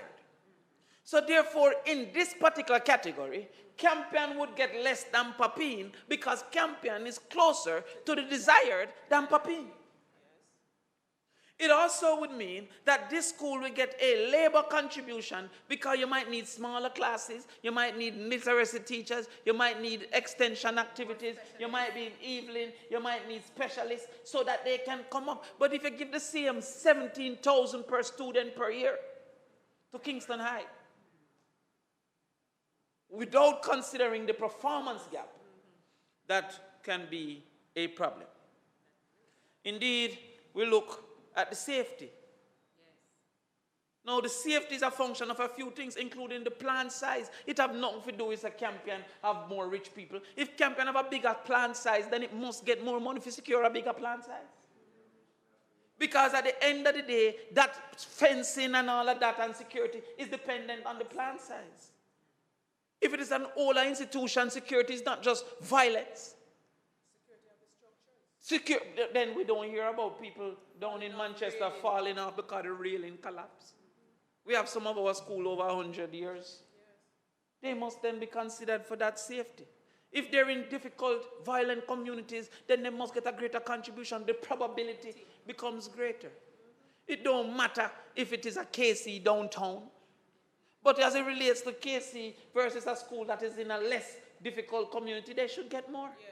So therefore, it's not a simple matter, oh, KC rich and Papine poor. They should get more. Then we move to socialization. We have to look at the school and the alternatives. For example, Arden High have over 15, I think it's 20 clubs and society. From Spanish club right back. There are some other schools that barely enter Manning Cup, have nothing. What should be the consideration? And equally, what are the alternative socialization options that this community offers? Yes. We have some people that is in Phoenix Football Club while they're playing Manning Cup. They have an alternative to the school. Senator Golding, what are the alternatives to the ones at Donald Quarry? What are the alternatives to the ones at Denham Town? KC might have alternative because our parents can afford different things. But I'm saying if there's no alternative, there should be a consideration. So we can pay for that. What do I hear in the Ministry of Security all the time? Unattached youth, unattached youth. Why are we not doing more to attach them?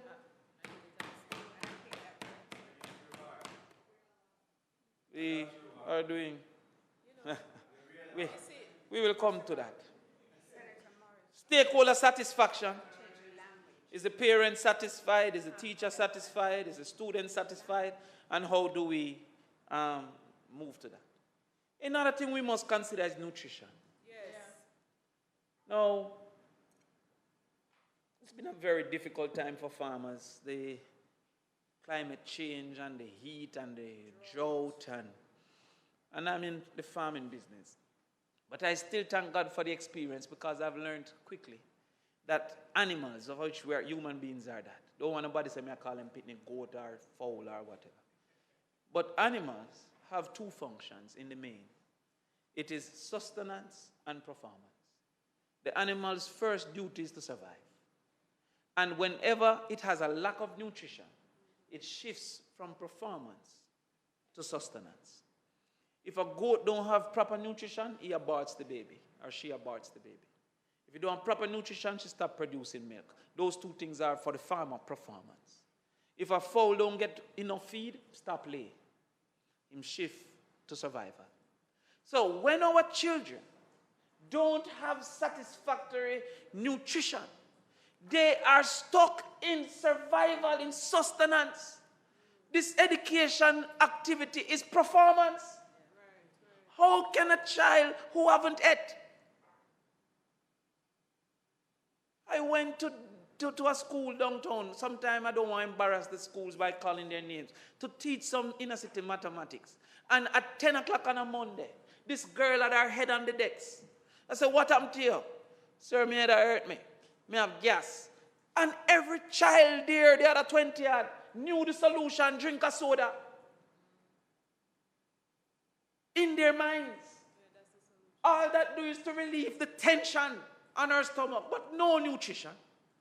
Let me give you what is being out there.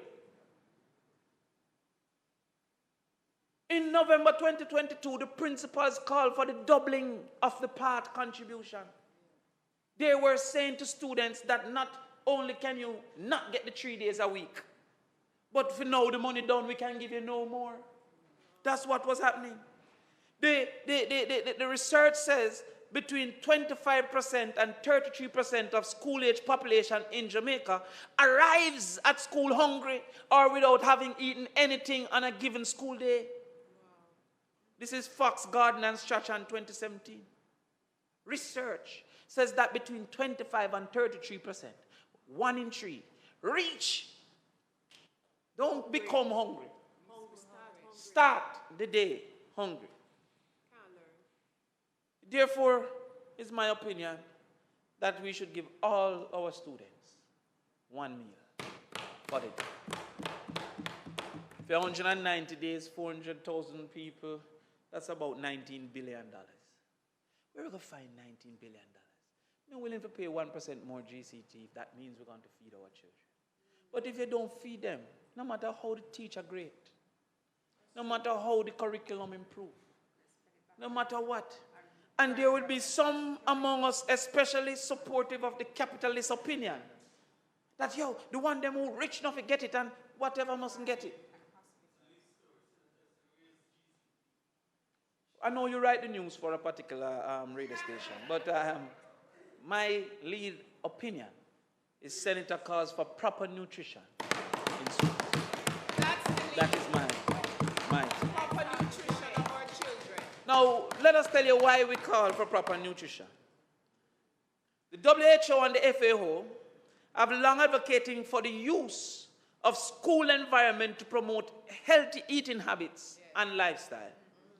The appeal to tackle nutritional status through school lies in the fact that schools provide a ready environment for reaching large groups of children and school community.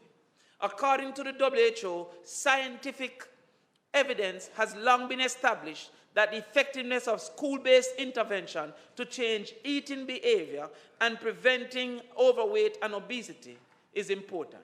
This is from the government's nutritional policy. So this is not my opinion. That's why I'm not saying only for part program, because I'm saying all our children should be exposed to what is a nutritious diet. That is a requirement being called for by the WHO. Now, let us look quickly at early childhood, and I will be finishing up soon.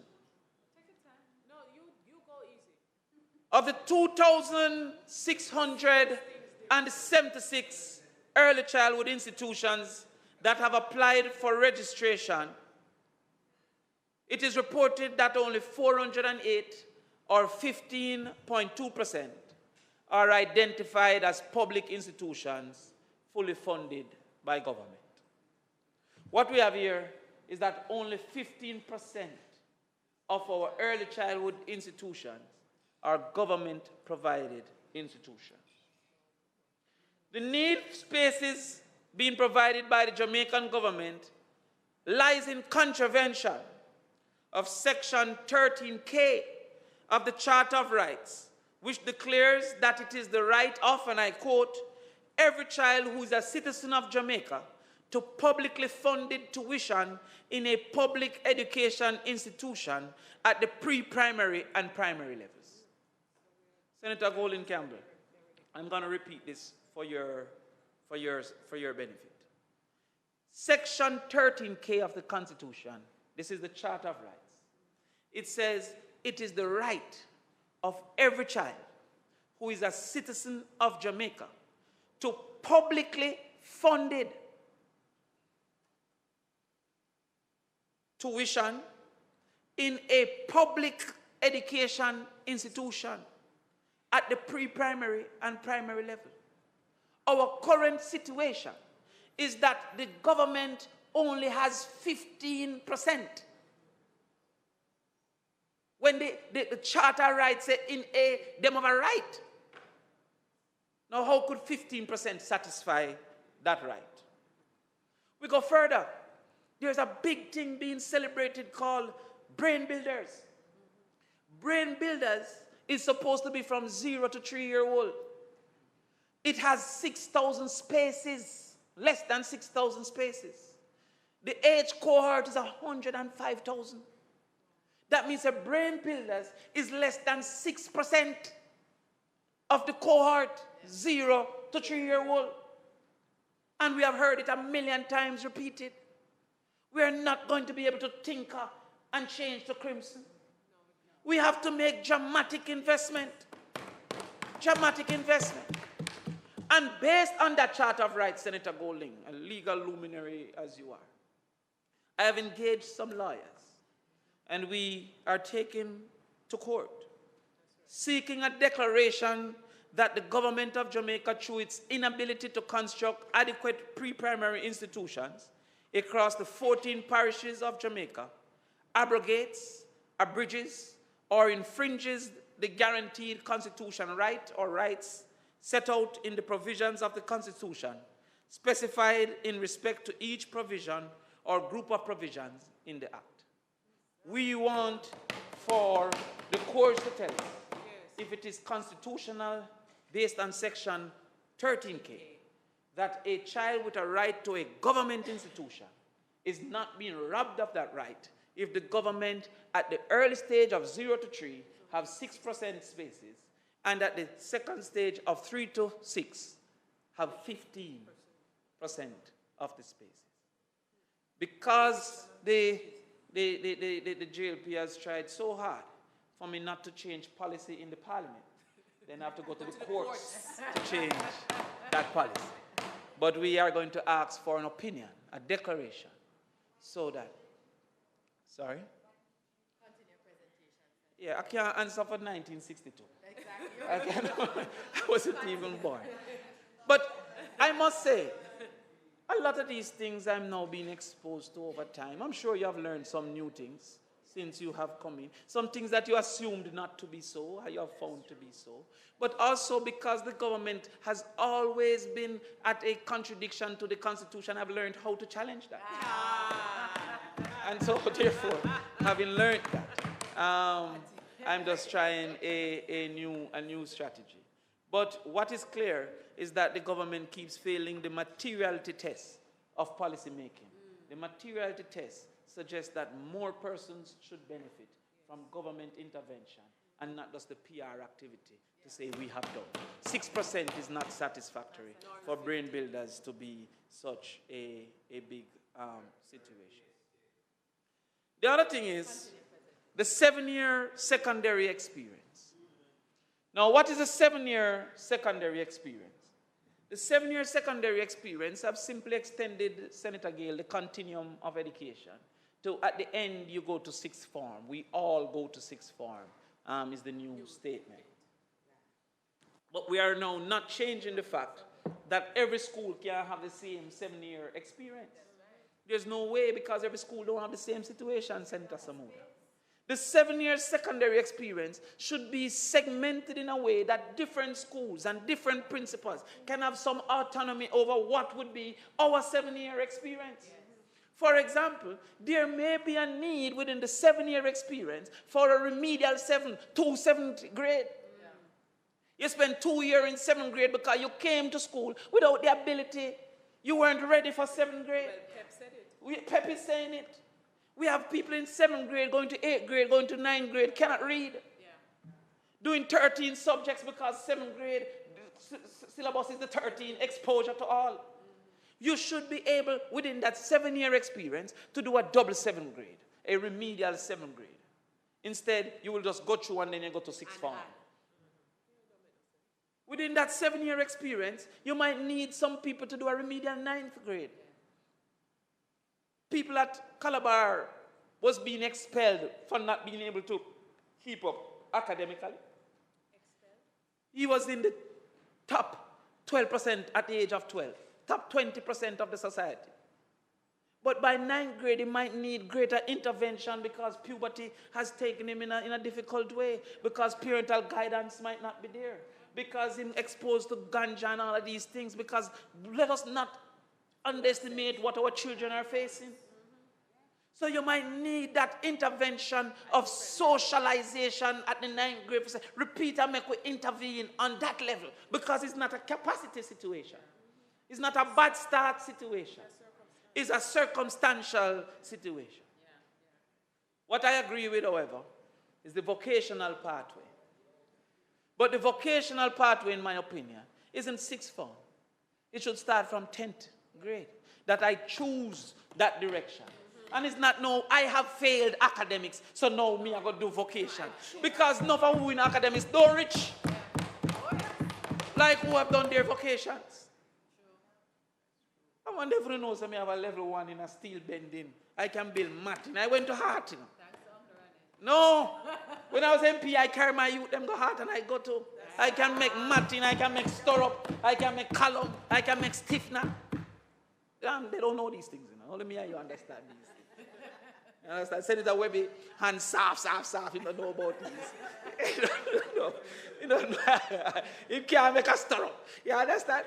But I am telling you that we should not tell our children and our parents that vocation is second to, and therefore you go when you fail. We want a vocational pathway, 10th grade, 11th grade, 12th grade, 13th grade. When you finish, you're at level 4 and just go to level 5. And anyway, listen, Australia look them right now. Canada is looking for trained people right now. The United States is looking for trained people right now. I say, Here, we need to... and we too are look people too.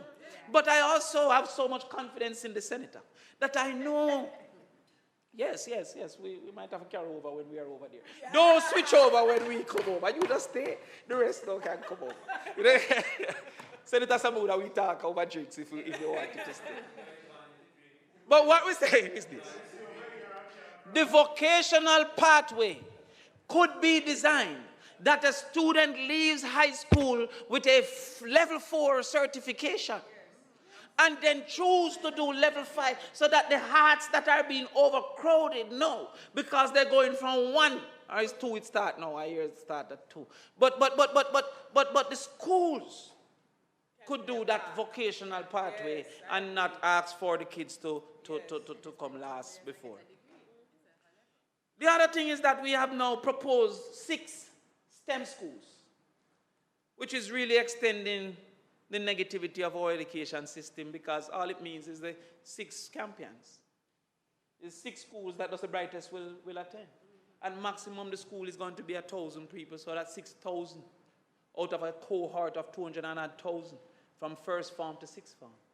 I put it to you that maybe we should revisit that and do 6 GC Foster type STEM schools. You see, the GC Foster model has worked because every nook and cranny have a trained coach now. You go to primary champs, they have trained coaches. Because GC Foster turn out so much coach that the big schools can't take all, so they go all over now. If we want to take this STEM thing serious, I tell you that in a 5-year course, I can take who don't pass maths, take 2 years for teaching maths, take 3 years for teaching how to teach maths, and send him out. If we use the GC Foster model, we can improve STEM education much more by training the trainers than training 6,000 people of special performance in our area. And those 6 schools would definitely need boarding. Because if you put 6 schools and don't put boarding, then you're only putting it for those who are in proximity to the schools. So how is it going to be? It can't be. So I'm saying, why are we ignoring what GC Foster have achieved? Not only in track and field, but almost every area. So therefore, I'm proposing that we do that. Wrapping up, I'm proposing that we can have, yeah, man, maybe 45 or 50 there. The partisan report had 365. I took the time. So I'm taking the time to tell them about it. I don't agree with all things, some of these things, but they speak to guidance, they speak to violence, they speak to indiscipline. That can't be moving to crimson without talking about this is happening in the schools, the indiscipline. You don't read and look on the newspaper and look on the TV. Somebody stepped on a clerks and was hospitalized by being beaten by the individual whose clerks it was. We don't see a death at Kingston Technical because 2 children were fighting. We don't hear the constant complaints of indiscipline within our society, but coming out of our children in our schools. And violence. What we have? 1 guidance counselor to 700, 800 students. What we have? 1 dean of discipline to 1,000 students. If we look at the form teacher model and reimagine it, by making it no longer be a ragging for the new teacher, but to train the form teacher in guidance, levels of guidance, not equivalent to the guidance counselor, but in understanding and identifying certain things, we would have dramatically increased adult to children ratio in socialization and guidance. Every class of 40 have a form teacher. If we change that, from being ragging to senior teacher level with a little bit more pay, and you have to go through this training, how could we support our guidance unit to have the guidance counselor, the 40 form teachers, that is 7 grades times 5, that's 35 form teachers, and the dean of discipline working together to re-socialize our children? Because we have to do that. They are being exposed to constant negativity with no counter-argument. They're being told that a scammer makes more than a university graduate, and that's a lie. The best scammer might make more than the worst graduate, but the average university graduate is making way more. If scamming was so lucrative, how come $2 million car is a car of choice? We then call it Crown, or I want to show them Senator Webby car. In fact, I want to show them Senator Webby plane. We need to get that counter arguments. We need to say, yeah, there are a few who are asleep. Oh, helicopter. Helicopter? Another plane. If you buy a plane, whole heap of mackerel have to say buy a plane. But I want to show them a car at least. I want to show them Senator Fitzgerald Benz. Talk the truth now. Because the kids at 11 are only seeing the negative assumption that education does nothing, that there's sufferation surrounding it. It's undesirable. We need the counter arguments of people making $1 million a month, $2 million a month in real jobs, having gone to university. But we need that guidance counselor, that dean of the Department of Socialization, by rethinking how we treat form teachers to make them be a supporting staff to socialization and guidance. We need a department of volunteerism so that we can coordinate well-thinking Jamaicans. Yes. So that we can then do the Big Brother program. I don't know how we do a Big Brother program now. We have to go find the youth them, and we have to go find the people, and then we can't bother. A department of volunteerism would have coordinated what you ladies were talking about, a Big Sister program, so that we can actually take on some of these children and show them what life is, what man is. You know how much of them has never been exposed to a man? Real man. They grew up with granny and auntie and riri as a boy. And when him go to school, his teacher is all girls again, women. He has no example to follow. A lot of what I have learned, nobody told me. I watch Senator Braham. I watch my father. And then I take it on. I never even know sometimes when I took it on. We need that. No, he has crossed over to that side.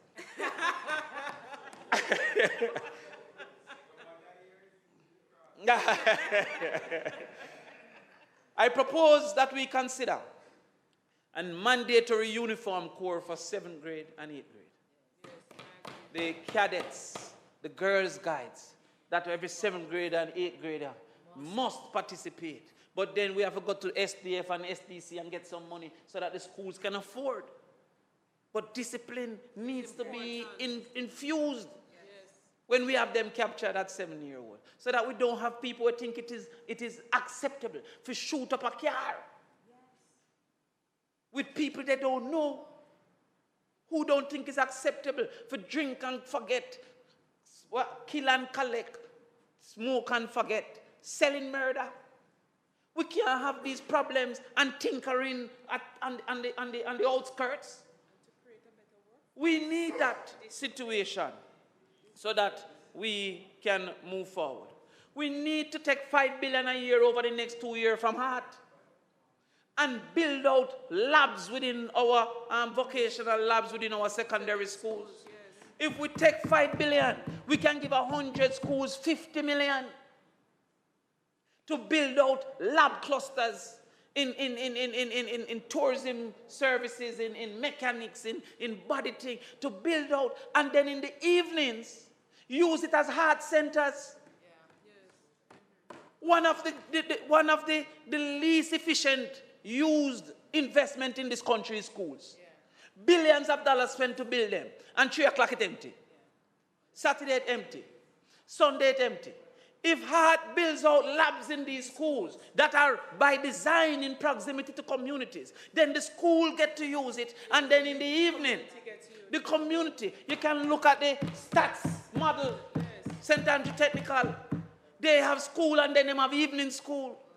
And the community gentlemen are all going to evening school. Imagine if you had 162 secondary schools that had proper labs, clusters of 4 or 3 offerings, and the community could go to any of that 162. Of the 15 billion that Heart have, give me 5 for 2 years.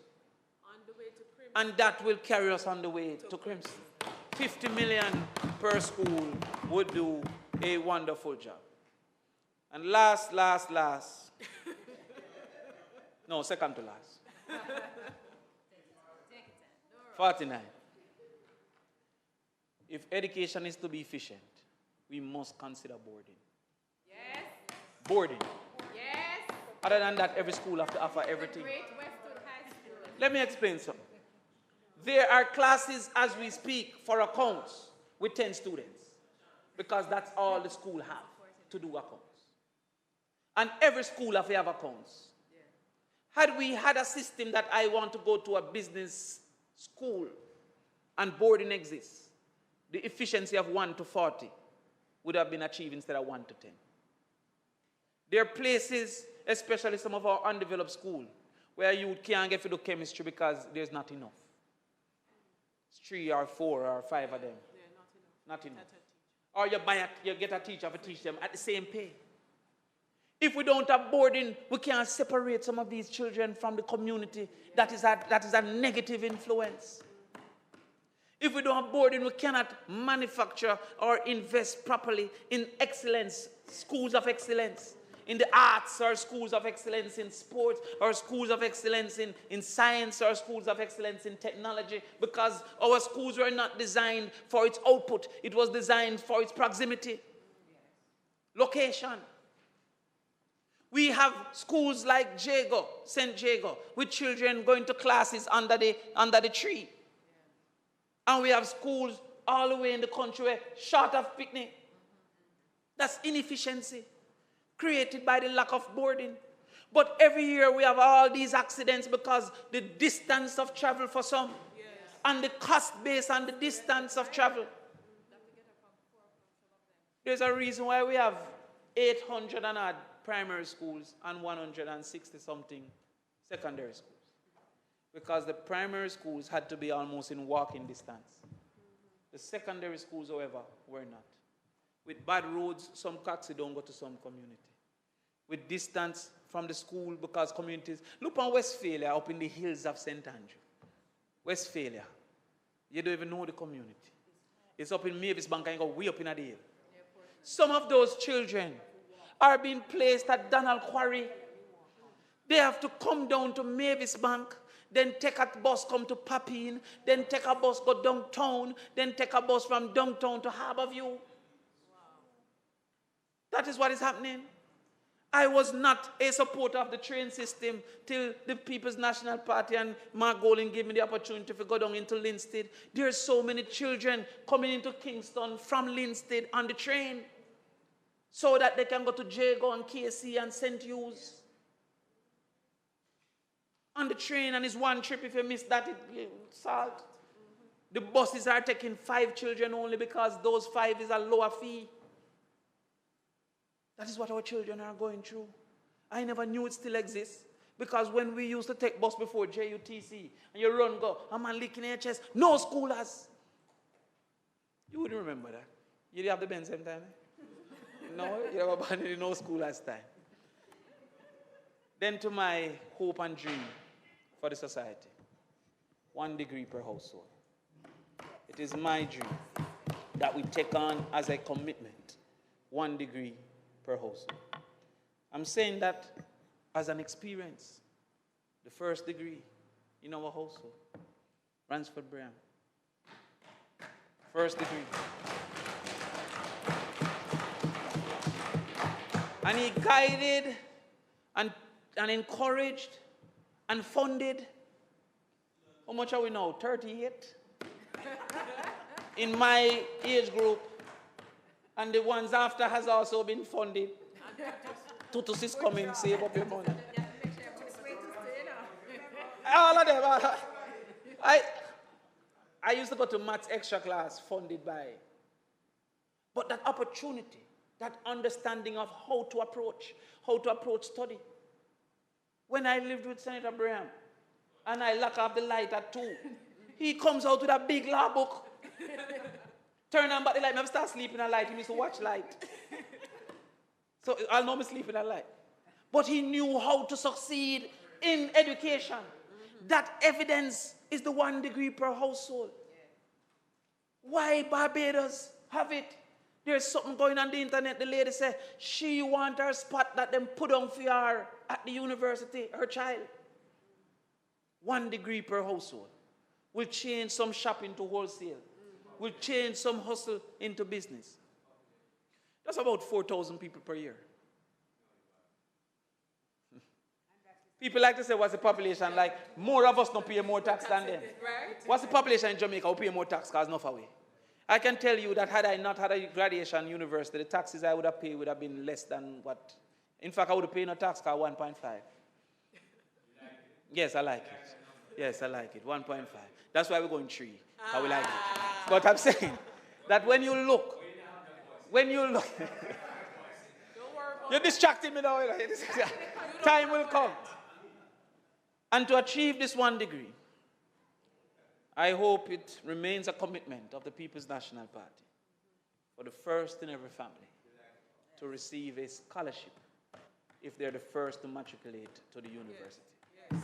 Too much children with 10 subjects hustling at a wholesale because they can't afford university. Deregistration, I locked down the campus for deregistration. That shows that I'm not biased. I will lock it down again. That's right. Under JLP Principle. for deregistration. 1 degree per household by making it free for the first in the family will help to move us from crisis to crimson in our lifetime. That's right. Thank you, Mr. President. That's right, my brother. Well done. That's right. That's what you call a resignation. Good job, DC. You know, Senator, 1 minute, Senator Samuda, you know that I really appreciate your presentation because it presents a vision, and I appreciate it. However,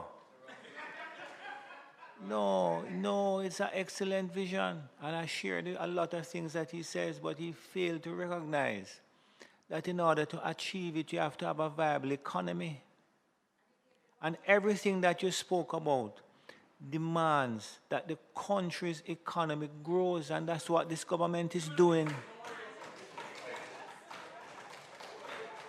No, I don't, Mr. Samoud, I don't finish yet, because I can't respond to him because Senator Morris is not here to remind me that I can't.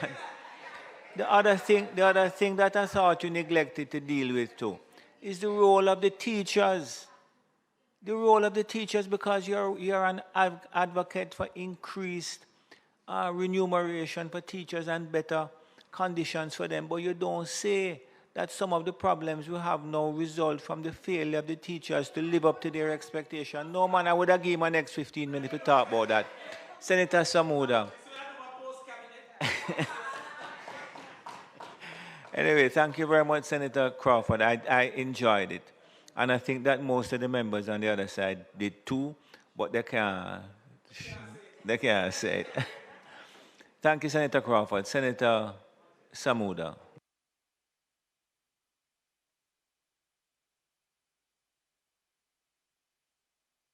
Yes, Senator Minister Hill.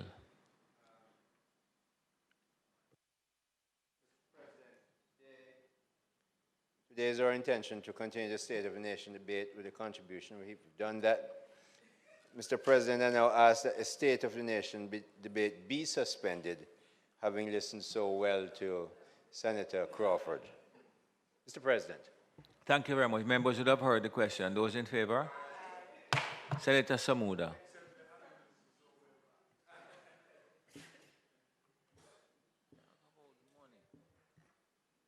Mr. President, I rise to provide an update to this Honorable Senate on some matters related to the issue of water. In the last 12 months, Jamaica has suffered the effects of significant reductions in its average rainfall. This is a result of both our changing climate and the El Niño phenomenon. Members of the Senate should recall statements made on the drought earlier this year, both in February and indeed in August, which outlined the government's response. However, I think it's important, Mr. President, to remind members of how severe our drought. Sorry, Senator Samuda. I'm just trying to clarify something here. 1 minute. Just give me a minute.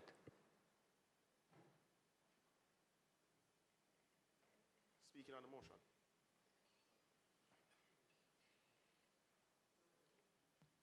Minister, are you giving a statement? I'm speaking on the motion, Mr. President. Okay, thank you. That's all I needed to know. Yes, thank you, Senator Samuda. That's what I needed to know. I'm sorry to have interrupted you. No problem, Mr. President. I think it's important, Mr. President, to remind colleagues of how severe our drought has been since October 2022.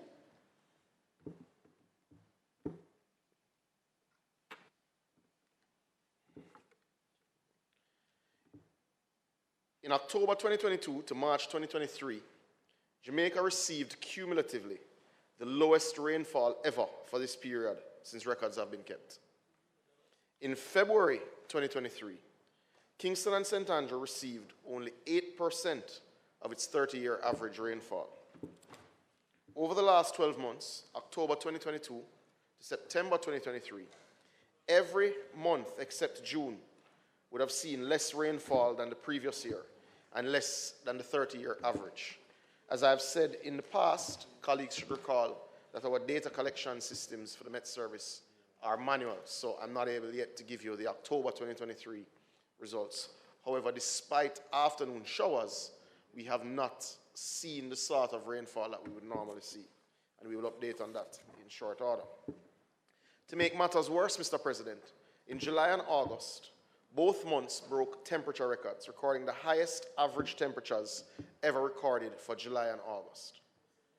Mr. President, it is important that the public be aware of the strategic work being done by the government to address the issue of water availability and supply in a comprehensive manner. We are approaching this critical issue in a cohesive manner, bringing all MDAs together through the Integrated Water Resource Management Council, a council of cabinet. Madam Speaker, Mr. President, even as we speak on the work being done, predicted. I do.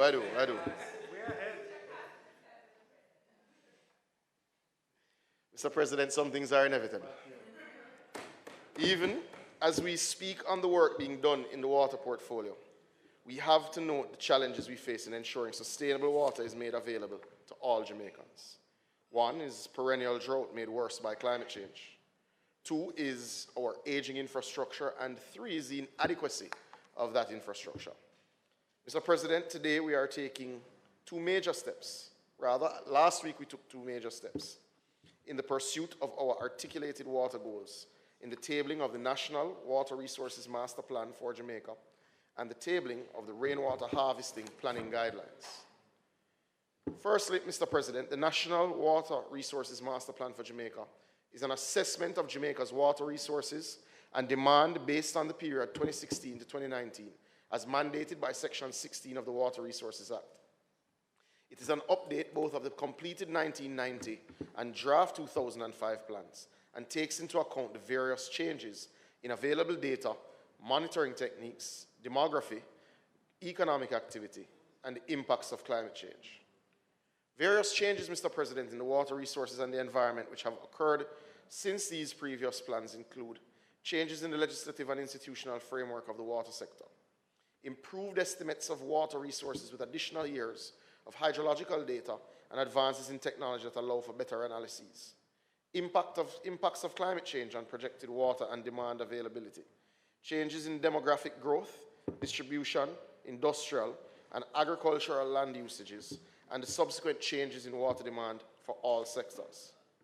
As mandated by Section 16 of the Water Resources Act, the National Water Resources Master Plan will provide objectives for developing Jamaica's water resources, an inventory of Jamaica's available water quantity, quality usage, and activities impacted by water usage, as well as the guidance on water quality objectives. Additionally, it allows the government of Jamaica to evaluate methods to meet water quality and quantity objectives. Mr. President, the plan will also enable the efficient planning and allocation of resources within the water sector, as it provides information related to the physical settling of Jamaica, resource assessment, the demand assessment, the water resources monitoring. Mr. President, this is a major step in us planning for our water resources. Mr. President, last week we also tabled the water harvesting planning guidelines. This will help us with improved water storage, usage, efficiency, and conservation, which are imperative to reduce demand on our existing sources and infrastructure, reduce costs, reduce vulnerability to drought and the adverse effects of climate change. While there are some limited conditions and requirements associated with the subdivision and building approvals process for domestic water security, there are no specific requirements in law for the catchment of rainwater in Jamaica. Some municipalities are, however, already recommending rainwater harvesting. However, this step is now us making national recommendations for the new residential, commercial, institutional, including schools, industrial, and office buildings to be constructed with rainwater harvesting capabilities to augment potable and non-potable water supply.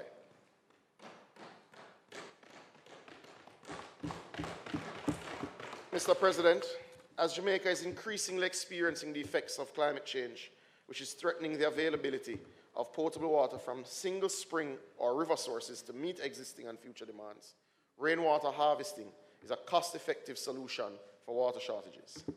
It is to be noted that Section 61A of the Building Act 2018 states that the Minister may, in relation to building or building work, or any category of buildings or building work, make regulations for water harvesting, including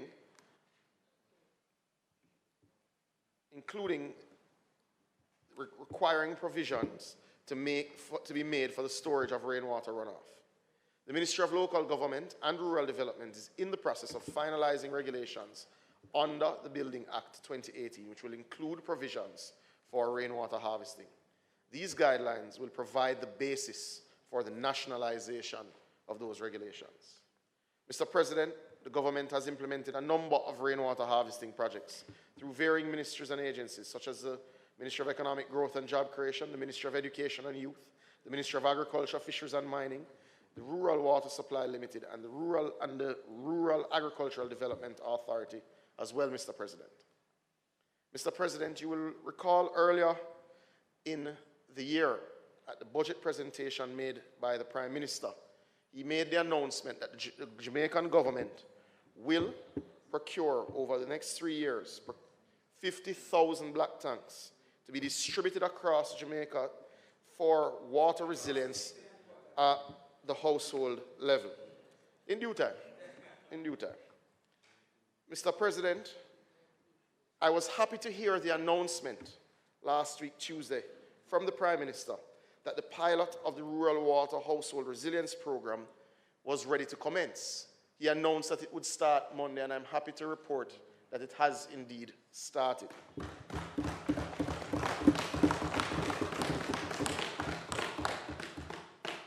Firstly, why a pilot? Mr. President, no sideshows. Ultimately, the government has never not had challenges with the distribution of such resources. As such, we will work through all teething pains with a small number first of 3,400-gallon tanks to make sure the distribution process is equitable, efficient, and provides transparency to the public by way of how persons would have been selected.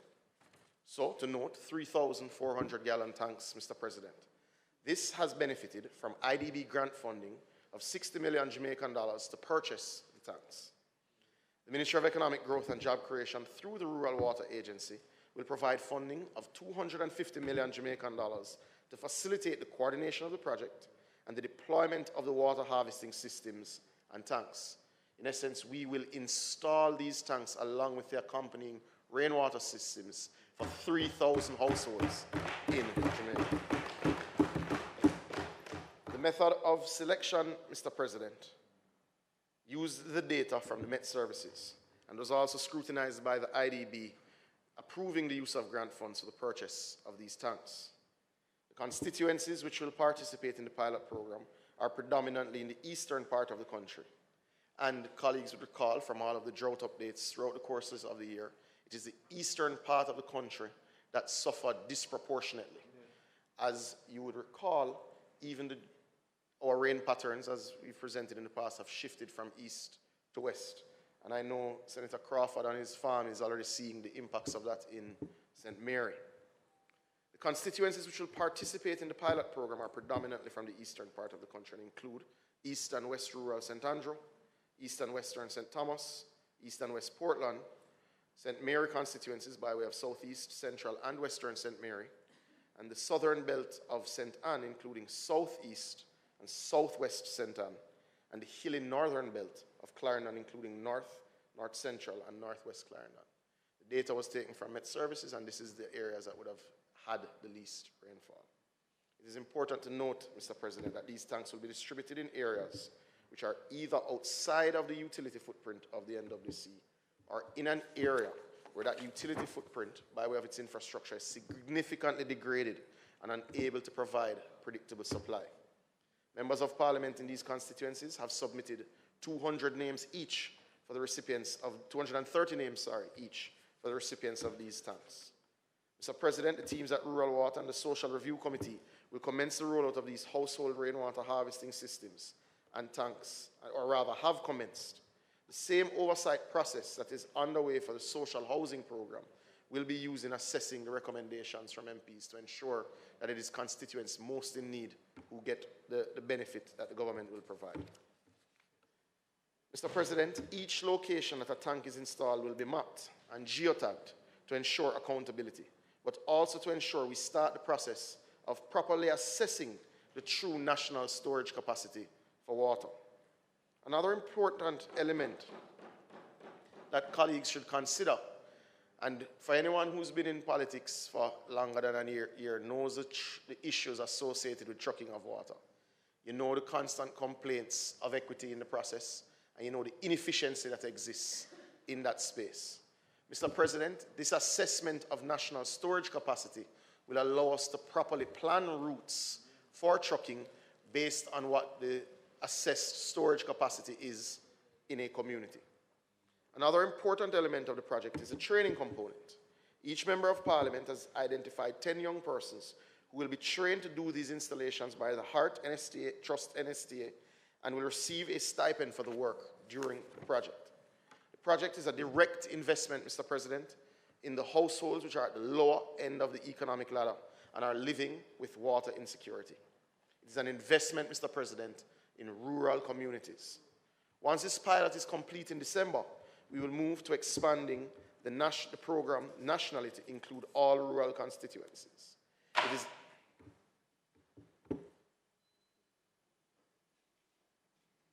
Mr. President, the time being 1:20, might the Senate sit beyond 1:30 to complete the business of the day? Members would have heard the question. Those in favor? Thank you, Senator Samuda. Mr. President, the Water Resources Master Plan is guiding our investment decisions. The rainwater harvesting guidelines is guiding our planning decisions. But it is important to note, Mr. President, that the government is investing at an unprecedented rate. We understand and feel the frustrations that we all feel when there have to be water restrictions. It is why we're investing in 21 major projects this year and 44 minor water systems being done by the NWC. I wish to remind colleagues that we are pursuing several major projects, including the Greater Mandeville Water Supply, the Rio Cobra Water Treatment Plant, which will bring an end to the supply issues in the corporate area and Portmore, the Essex Valley Immigration Scheme, the Pedro Plains Irrigation Scheme, the National Non-Revenue Water Project, which is out to tender now, and the replacement of the major supply lines in Western Jamaica. Mr. President, the tabling of the new Water Resources Master Plan, particularly in the context of climate change, represents a monumental step forward towards sustainable environmental stewardship. This comprehensive plan acknowledges the critical intersection of water management and climate resilience and provides a strategic blueprint to navigate the challenges posed by a changing climate. The initiatives that have been announced today and previously not only address immediate water security concerns, but also lay a robust foundation for long-term climate adaptation. Mr. President, the government is committed to safeguarding and sustainable management of one of our most vital resources. By outlining the strategies for sustainable resource allocation, conservation, and equitable distribution, the plan lays the groundwork for a resilient and adaptive water infrastructure. This in turn catalyzes economic growth and development and ensures a stable, reliable water supply for agriculture, industry, and urban centers. One of the focuses of our investment plan, Mr. President, is indeed our schools. This government will not allow further learning loss on the basis of water shortage. We are building out the storage capacity in all of our schools.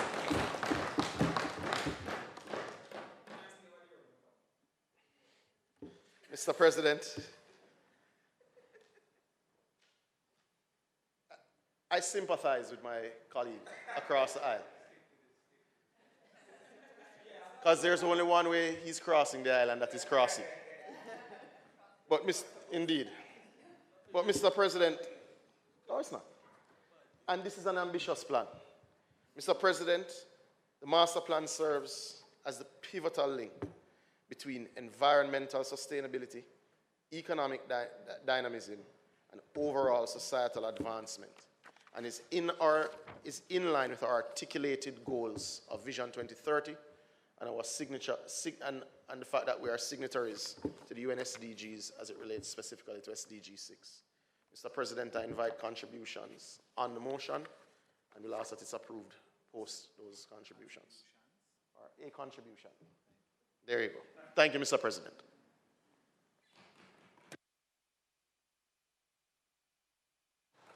Thank you, Senator Samuda. Senator Fraser Bain, from a seat other than your own, I recognize you.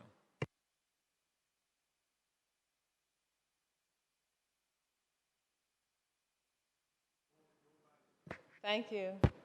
Thank you, Mr. President. I want to thank Minister Samuda for that fairly detailed presentation or synopsis of the master plan, which is quite involved document. And I must say that us on this side, we really support the continuation of the master plan. It is in fact not the very first master plan that has been done in terms of water. I believe at least 2 have been done in the past, but we are very happy that this master plan is done, particularly in light of climate change and the effects of climate change, and it does give consideration to water safety and water security, within the context of climate change, and that cannot be underscored. Minister, I note the concern, and you have said this at least 3 times that you have spoken about water. You have mentioned the low rainfall within the eastern parishes, and I think all of us, Kingston and Central, can understand that. But I also, and I'll come to that in a little bit, note the work relating to the black tanks. I wondered, however, because St. Elizabeth is our breadbasket parish, and there is no doubt of the challenges within Manchester, St. Elizabeth, in terms of water.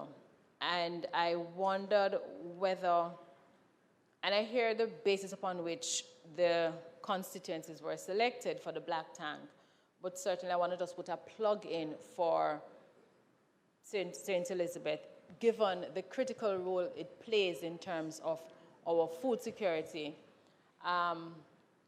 I know, and I'm not the only one, because just yesterday I was speaking to somebody from St. Elizabeth who was sharing with me the challenge that they're having in terms of their own agricultural products.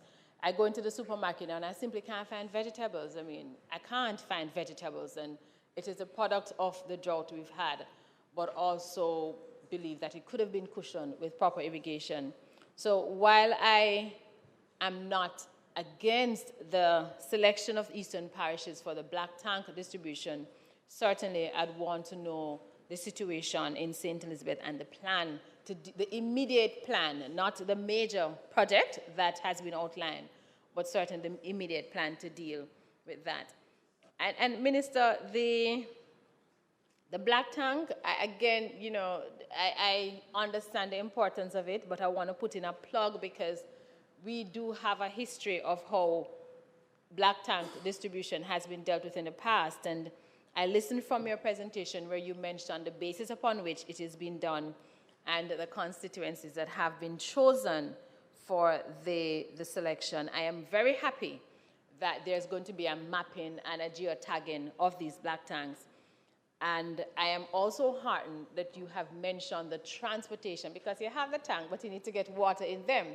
So I'm very happy that within the contemplation, consideration was given to how we're going to truck water to these areas that will be benefiting from the black tanks. But I also want to say that in addition to the black tanks and the plan for immediate trucking, that the long-term strategy has to be getting water in the pipes, because that is where we need to go. And as I said, that will be in the medium to long-term strategy. I wondered, Minister, if you are able to share with us 84% of our water is underground, and with the impact of drought and climate change, I'm not sure whether that figure is still the same. I haven't seen an updated figure, I don't know, but if you could share with us whether the situation has changed significantly in light of our drought condition and climate change. But that being said, Minister, we on this side support the master plan. We have absolutely no challenge, and we believe that it is one of the things that must be done. Okay, thank you, Minister of Education, who reminded me about the importance of our schools getting water. And I am hoping, Minister, that within Senator Gale, within the distribution of these black tanks, that some of them will be given not just to household but to schools to ensure that they will have potable water. And as you said, that education will not be impacted because of the lack of water. And that being said, Minister, on this side, we support the master plan. We believe that it is something that is required. And as I said, I really want to thank not so much the government, but I want to thank the technical persons because they have spent considerable time drafting this master plan. I attended a meeting where they were discussing the master plan, and I was very impressed with the level of knowledge and information that the technical team shared. And I want to applaud the Water Resources Authority and the team that continues to lead this. Thank you, Mr. Thank you, Senator Fraser-Binns. Senator Minister Samuda. Thank you, Mr. President, and thank you for that contribution, Senator Fraser-Binns. Just in response to a few matters, I do wish to thank the Prime Minister for his leadership and insisting that this Water Resources Master Plan was done. But I also do extend my thanks to the technical team that would have worked on it. I think important to also thank the advisory committee because the master plan also benefited from the review of sector experts, including mining and lands and agricultural experts, etc. Indeed. The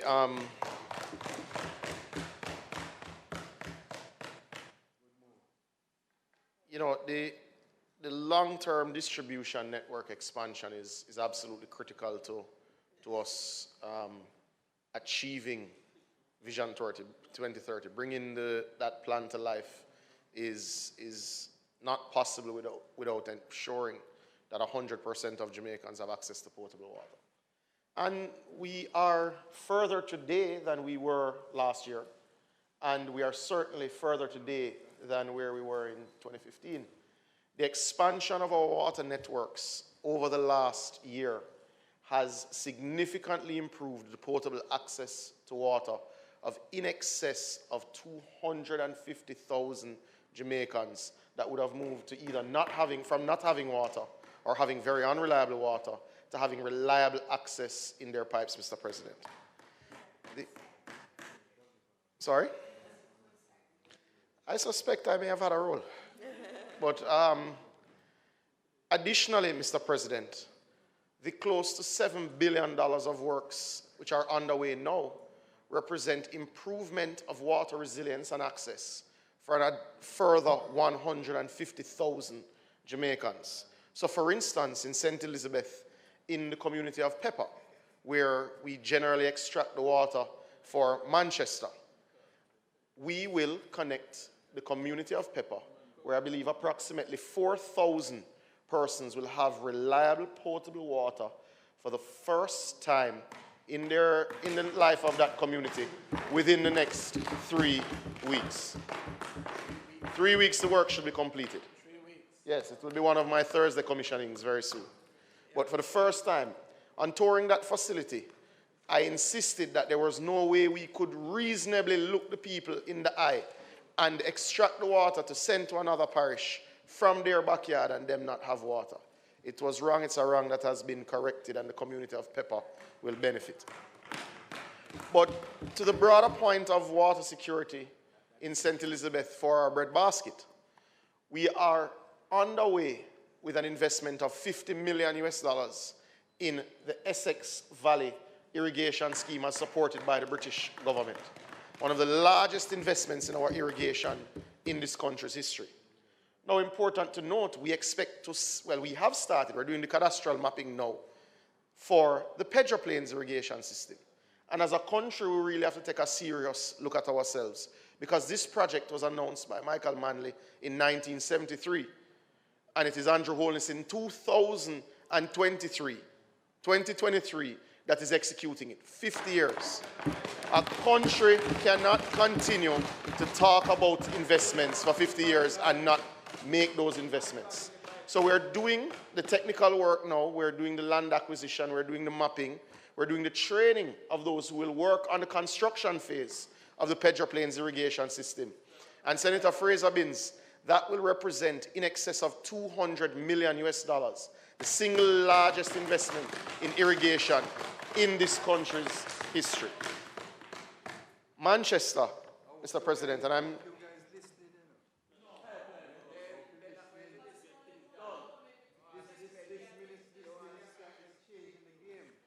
Mr. President,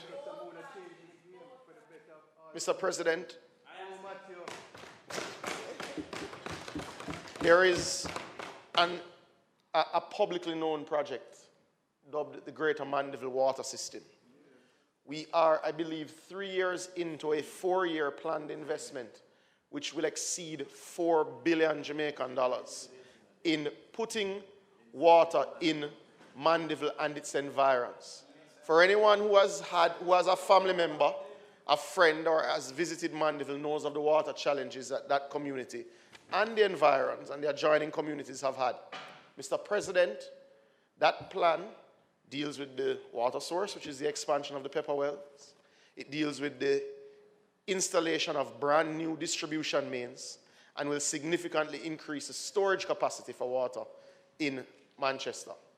Mr. President, I am satisfied that at the end of the calendar year for 2024, this government, which will still be in power, will be able to say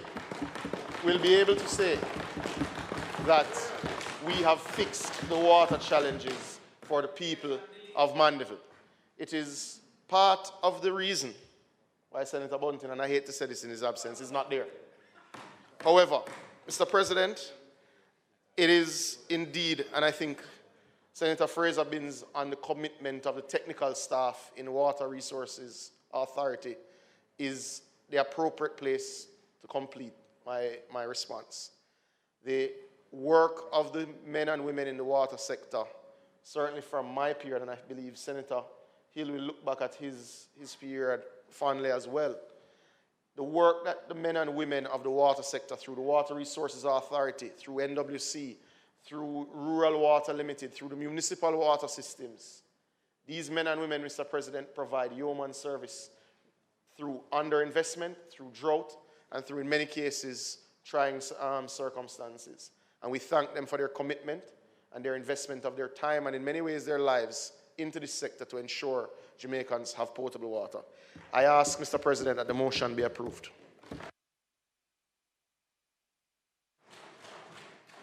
Thank you very much. Members would have heard the question from Minister Samuda, who I hear being referred to as the water don. I'm not sure if it's something that he's prepared to embrace.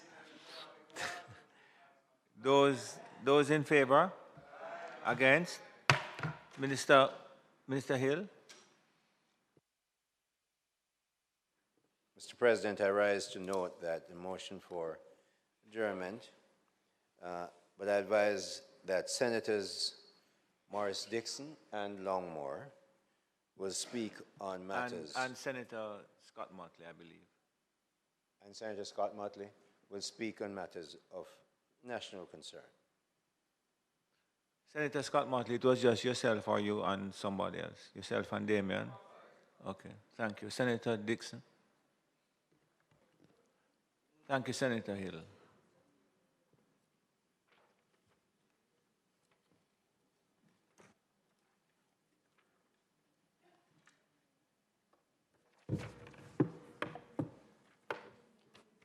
Mr. President, I rise on the motion for adjournment to raise some matters which are of grave national concern.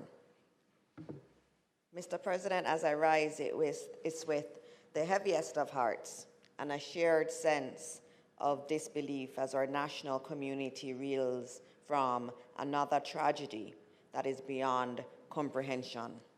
Colleague Senator Sinclair referenced these tragic events in his earlier presentation. A few days ago, in the peaceful twilight that should have marked the end of another day, a horrific act of violence ripped through the fabric of our society in the community of Salt Spring and tore away the lives of 3 of our own. 2 young boys whose lives were just beginning to unfold, and a man who appears to have been the target. These young boys, cherished students of Chetwood Memorial Primary School, were on their journey home from school, a place where they were meant to be safe, nurtured, and encouraged to dream big dreams.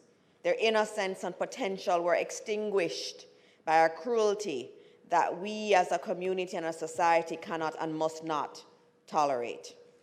To the family who have lost their loved ones, we extend our deepest and our most heartfelt condolences.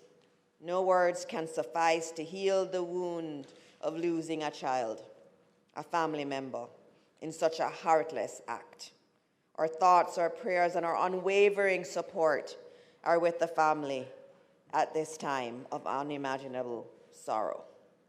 How do we as a people even begin to make sense of this event? This act was no random occurrence. It was not an act of nature. The deaths of 7-year-old Justin Perry and 9-year-old schoolmate Nakobe Smith can only be described as deliberate acts, a deliberate act to incite fear and terror far beyond the geographic proximity of the action. Mr. President, we must condemn in the strongest terms the perpetrators of this heinous crime of terror. Violence, much less of this indiscriminate kind, has no place in our society.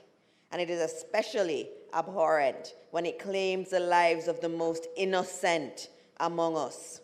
These are young Jamaicans, our future, among the most vulnerable. Mr. President, these seeds of terror must not be allowed to grow and cover our country and its people in a forest of darkness, the likes of which no living Jamaican has experienced. Terrorism in all its heinous forms is a vile assault on humanity itself. These perpetrators target innocent lives indiscriminately, showing no mercy, no compassion. Mr. President, we have seen the carnage it leaves in its wake, the shattered families, the community scarred by its brutality. We must not, and we cannot let this continue. In the face of this darkness, we must stand united as a beacon of light, hope, and resilience. We must not let terrorism define us or determine our destiny. We are a nation of potential, bound by our shared humanity and our common values of peace, justice, and freedom. And it is precisely those values that these individuals seek to undermine. I know that some have concerns over the use of this nomenclature of terror, but we have to call it what it is. Now, Mr. President, if there's any doubt about this new emergence of terror, I would ask you to look at the newspaper today. Security threats forced evacuation at multiple schools, and we heard our esteemed colleague, Senator Crawford, speak to it. And while we were in our sitting, there were many WhatsApps and messages coming in about additional threats happening today in our schools. Our schools, which are places of learning, the cradle of our future, are under attack. They're being attacked by barbaric, unforgivable bomb threats. These acts of terror are not mere disruptions. They are direct attacks on the sanctity of education. They are direct attacks on the well-being of our children. For 2 days, our children and their future have been under attack. Education is the cornerstone of any prosperous society. Our schools are a sacred space where young minds are nurtured, where futures are built, and where dreams take flight. By threatening this sanctity and this sanctuary, these bomb threats do not just instill fear, they rob our students of their fundamental right to learn in a safe and secure environment. I shouldn't have to go home and have my child ask, are there bombs at our school? We shouldn't have to go through that. The impact of these threats extend far beyond the immediate panic they induce. Every false alarm, every evacuation eats into valuable instructional time, disrupting the educational process and potentially hindering the academic progress of our students, and as has been told, they're already behind. This is time that our teachers cannot reclaim and experiences our students cannot afford to lose. our children deserve to learn without the shadow of fear looming over them. We all have a role to play in this fight to prevent this future of crime and this crisis of crime. Now, I know I have a role to play. Technology has a role to play. There is the transformative power of technology in reducing crime and making our community safer. We live in an age where innovation has the potential to revolutionize how we prevent and combat criminal activities, as we can use the technology, as the water boss said, in terms of water. First and foremost, let's consider the impact of surveillance technology. And I remember Senator Crawford talking about he wants more Jamaica Eye. The widespread deployment of security cameras in public spaces and private properties, especially those connected to Jamaica Eye, has proven to be a game changer. These cameras serve as vigilant eyes on the streets, providing valuable evidence and deterrence to criminal activities. As we continue to build out this surveillance network, we must take them to the next level.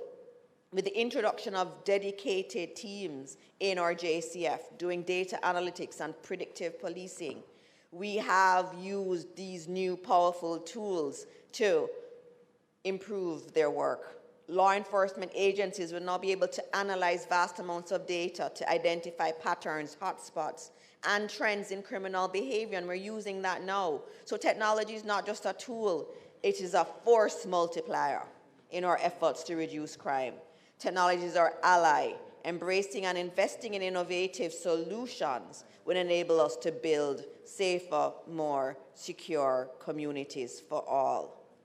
Mr. President, I proudly and unequivocally stand in support of the responsible and judicious use of emergency powers as a critical tool in combating crime and terrorism. In the reality of increasingly complex criminal activity and the emergence of terror, the need for swift and decisive action to protect our society has never been greater. Let us not kid ourselves. We must not turn a blind eye. The war for the soul of Jamaica is on. We must decide whether to stand in support of law and order, peace and justice, or to stand complicit to terror, devastation, and lawlessness. Crime is a shadow that looms over our societies, threatening our livelihood. Mr. President, I stand at this time to issue a call to action that transcends political boundaries, philosophical differences, and personal interests, a call for national unity, a partnership. Mr. President, I'm pleased to report that the arrangements governing, and I was asked last week about it, the Crime Monitoring Oversight Committee are currently being reviewed, and a new agreement should be reached soon. The administration remains committed to a consensus on crime. This fight is not a task for one group or one institution. It's a task for all of us, for every citizen, every community, and every sector of society. Let us answer this call for unity, for together we are unstoppable, and together I know we will conquer crime. I thank you, Mr. President.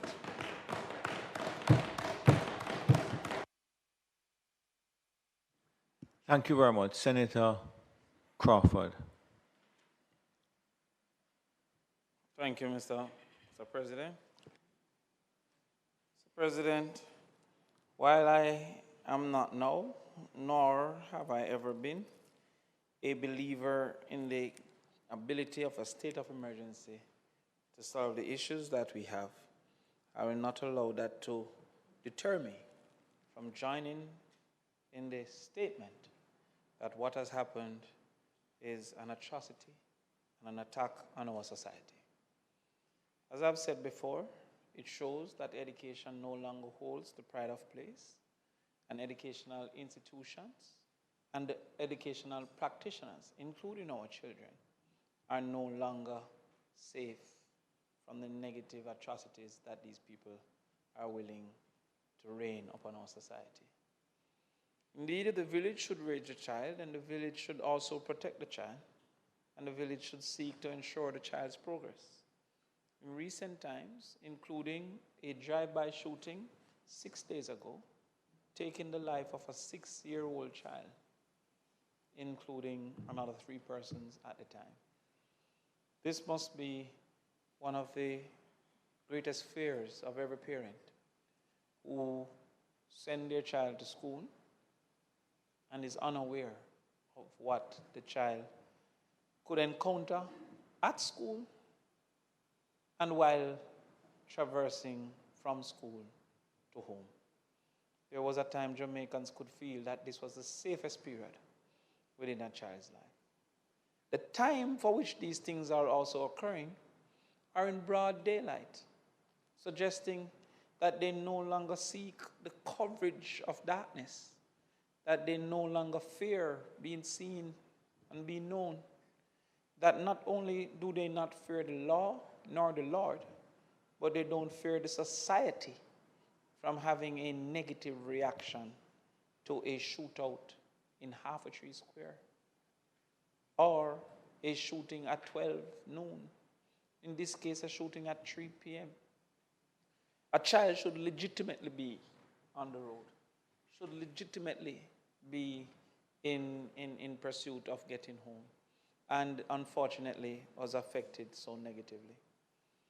It is affecting our psyche, it is affecting our productivity, it is affecting our humanity, and by extension, we are at war with those who are willing to be so open, celebratory even, of negative actions such as these.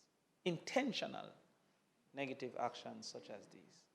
These are the type of people I was referring to when I said we need an enemy of the state law. These are the types of people I was referring to when I said that they're internal terrorists, because their intent in this case is not to seek to be at war with their opposition, is to be at war with our society, our morality, our values, our beliefs.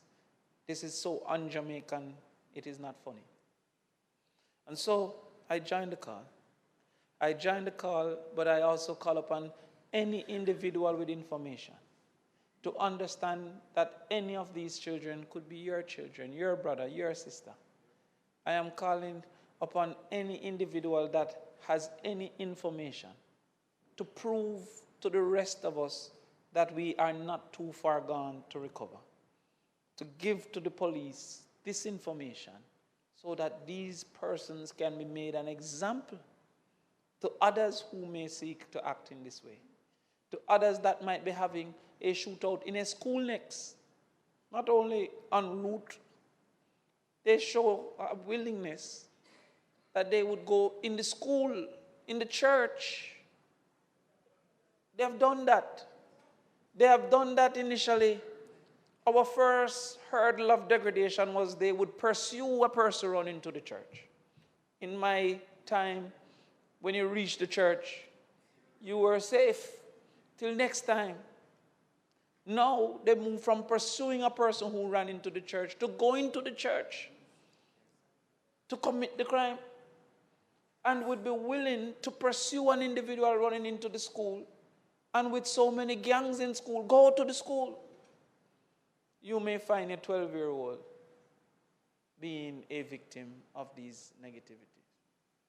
Any Jamaican who is not satisfied with this type of negativity, atrocity, violence, and criminality must stand together to make a social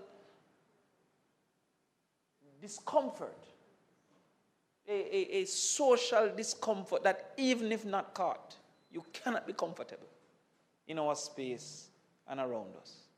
I accept the call made by the senator from Montego Bay that the accomplished should also be those who facilitate those such as this. That an accomplice don't have to be present at the time, but those willing to hide both the person and the information, those willing to keep scoundrels such as these, should equally pay for their choosing of a side other than justice, other than peace, and other than love. So I join you, my good senator, in the call for immediate action. I join the use for the cause for immediate fear, for the treatment of combatants to the state. as combatants to the state. And I hope to hear in short order the police report that these individuals have been caught, and then in even shorter order that they have been punished to the full extent of the law.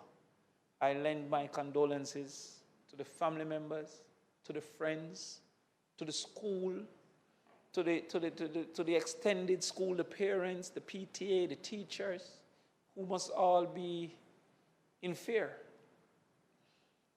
And I hope that this is not one of those that goes unpunished for the betterment of our society.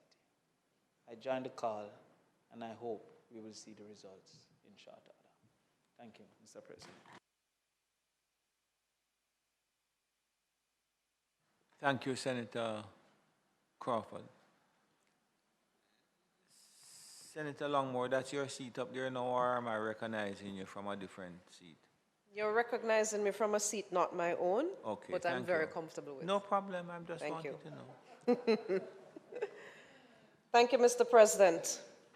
Let me wipe the smile off my face because there's absolutely nothing to smile about in this presentation.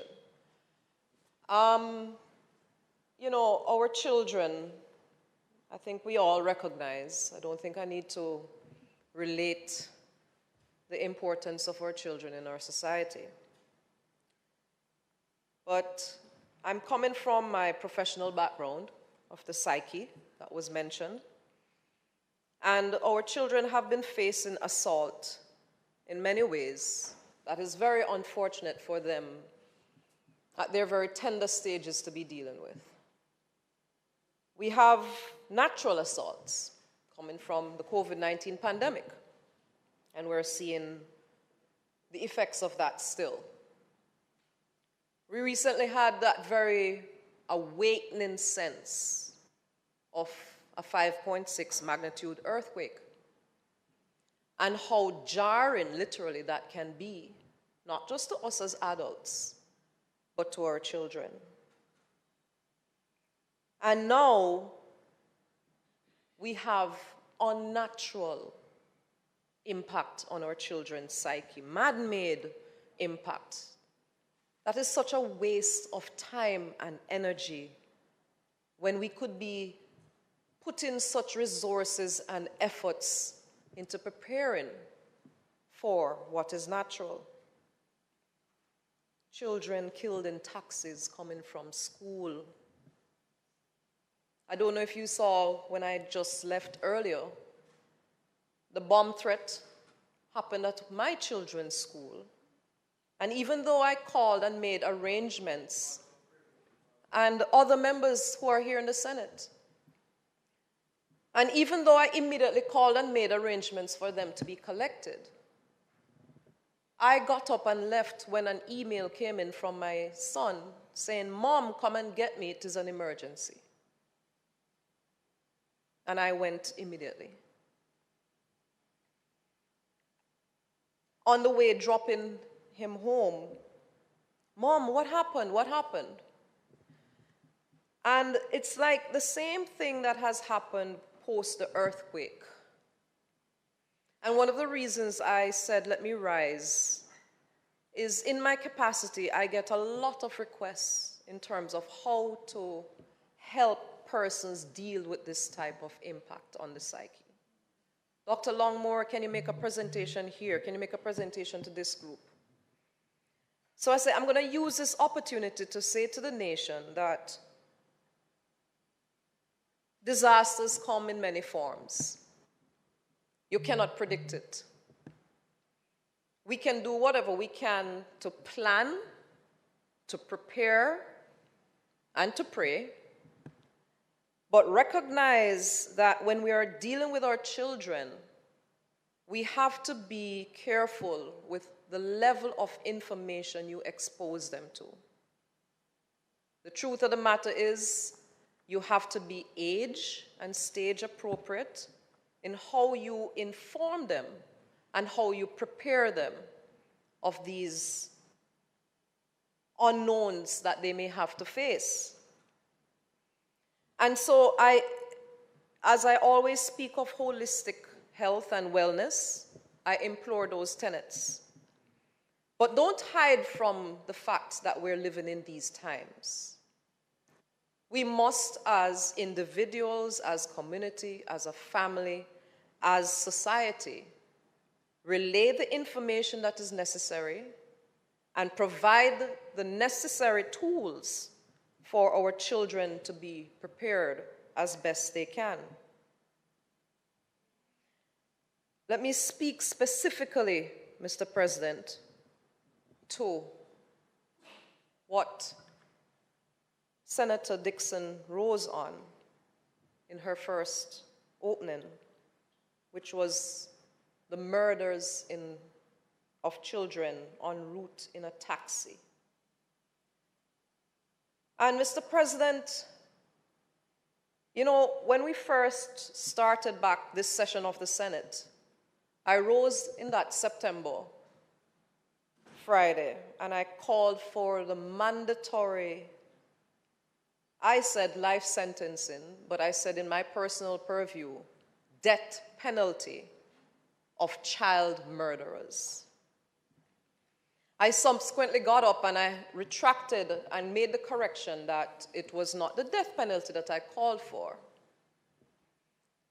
But I am happy to see, it is sad for me to say I'm happy to see this, that the nation is becoming sensitized to the fact that when it comes to the protection of our children, we need to draw a line and say, there is no excuse, there is no possibility for someone who murders a child to see the light of day again.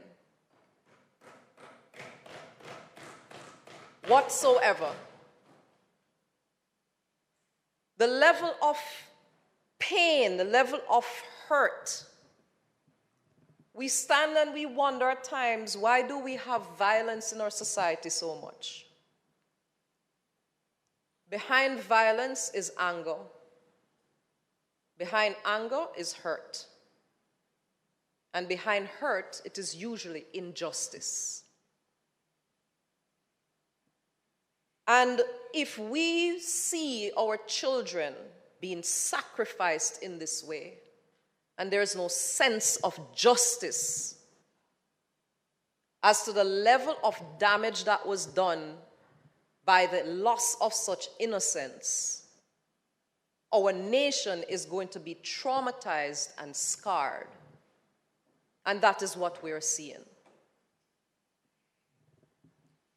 Senator Crawford, I join your plea. I am almost sure that invariably somebody knows something about these heinous acts.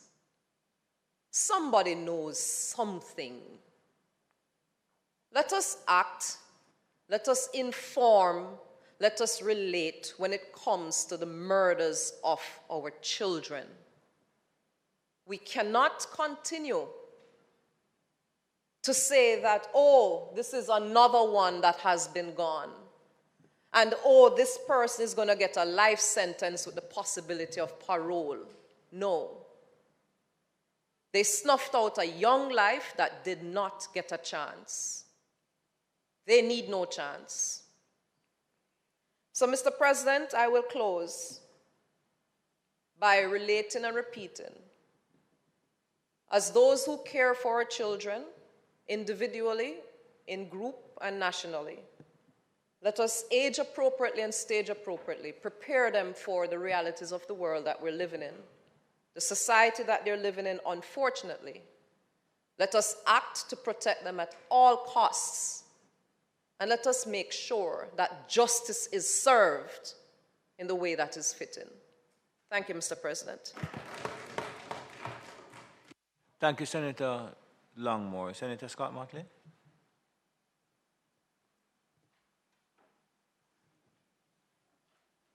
Mr. President, I want to join with my colleagues and to embrace everything that they have said. Very important statements that have been made. You know, there are times when a particular instance, a story, impacts you more than others. And this murder in Salt Spring was one of those. I mean, you hear about people being killed every day. And as Senator Crawford said, just last week, there was a 6-year-old who was shot in a drive-by shooting. The monument, the wall of mourning, it was actually constructed to hold the names of 2,000 children. And there is no more space left. June 23rd this year, I think it was, the Governor General declared a day, a national day of mourning for children. And when I heard it, I wanted to ask, what kind of society are we that we would need to set aside a day when we mourn children? It is an indictment on us. It is an indictment on the way that we treat our children. It is an indictment on the way that the system functions around children. And it was particularly interesting to hear what Senator Crawford had to say about our educational system and how it does not work for a lot of people. And sometimes we have to look, really, really look, and try to correct some of the injustices in our society to prevent others from happening. This is a stark reminder to us about the cruel nature that has emerged and taken set in our society. And I express my deepest condolences to the families of Tevin Gale, of Nicovus Smith, and of young Justin Perry. And I know how that parent was so careful that morning, Justin's parent, to try and get him to go to school in a safe manner, wanting a particular taxi to take him to school, almost as though there was a kind of premonition, a kind of intuition. But no intuition or premonition prepares you for the reality of losing your child. And losing your child in such an absolutely senseless manner.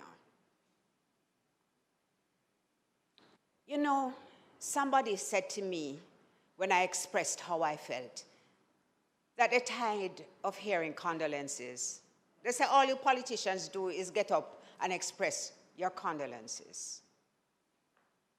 And today I want to go a little bit beyond expressing my condolences. I want to call on some of the women to make a difference in this fight against crime. And I want to implore them not to support the vicious terrorists who carry out these killings. I want to tell them not to give them any succor, not to give them any comfort. And I want to implore them to see themselves as the next victim. You know, they say that people are afraid to talk what they know. I'm saying to them, be afraid to die with what you know. Be afraid of death, because it could be you next time and your child next time. It takes courage to change a society. It takes courage and boldness to confront evil in this society. And I know the women can do it. And I know you know who is doing it. In communities like this, everyone knows. Everyone knows. Let this be one time when people speak up. I agree that the penalty for those who hurt children and kill children should be so grave that it's beyond somebody's contemplation. I agree with that.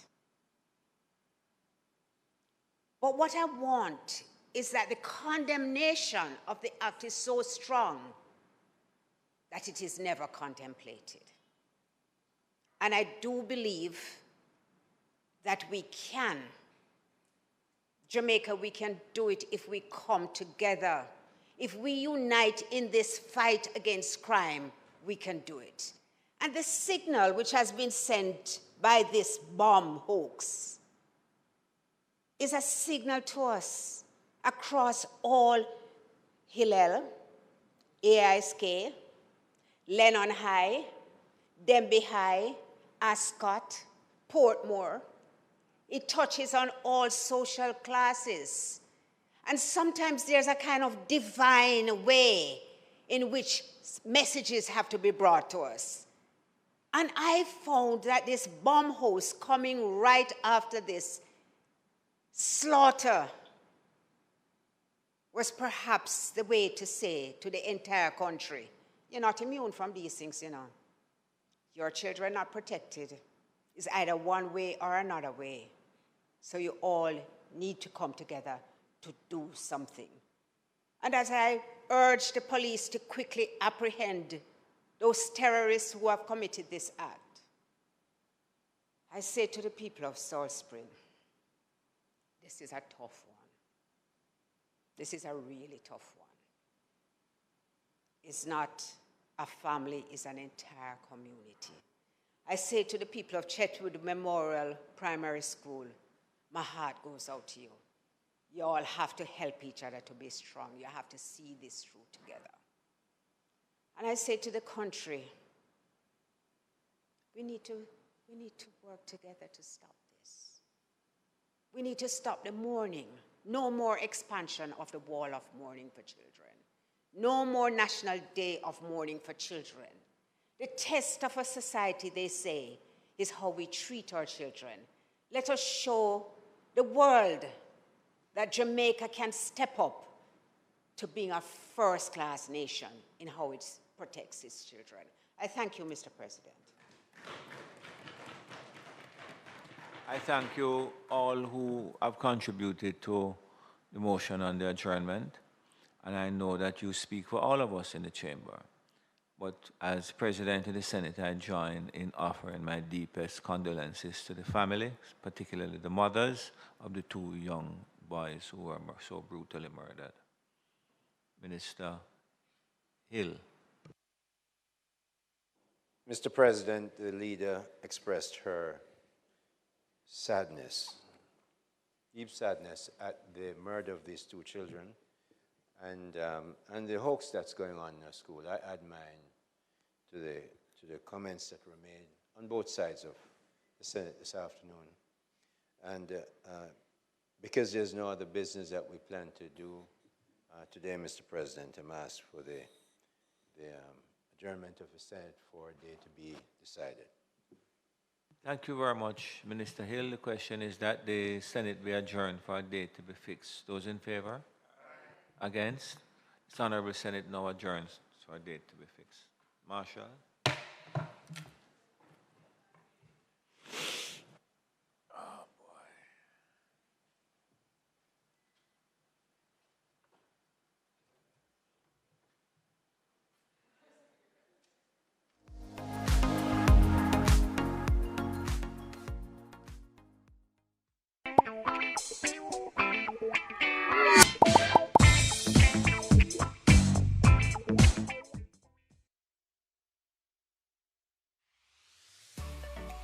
Traveling to Jamaica? Submit your customs and immigration declaration online for faster processing. Visit the enterjamaica.com portal, complete and submit your declaration prior to departure. Upon arrival, proceed to the immigration kiosk and swipe your passport to confirm your trip details and declaration. Once done, proceed to the customs hall to retrieve your luggage and final clearance. The online C5, making air travel easier. You may contact us or the Passport, Immigration and Citizenship Agency for more information.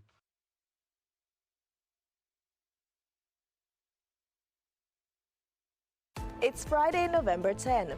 In the headlines in local news, Jamaica records 3,147 suspected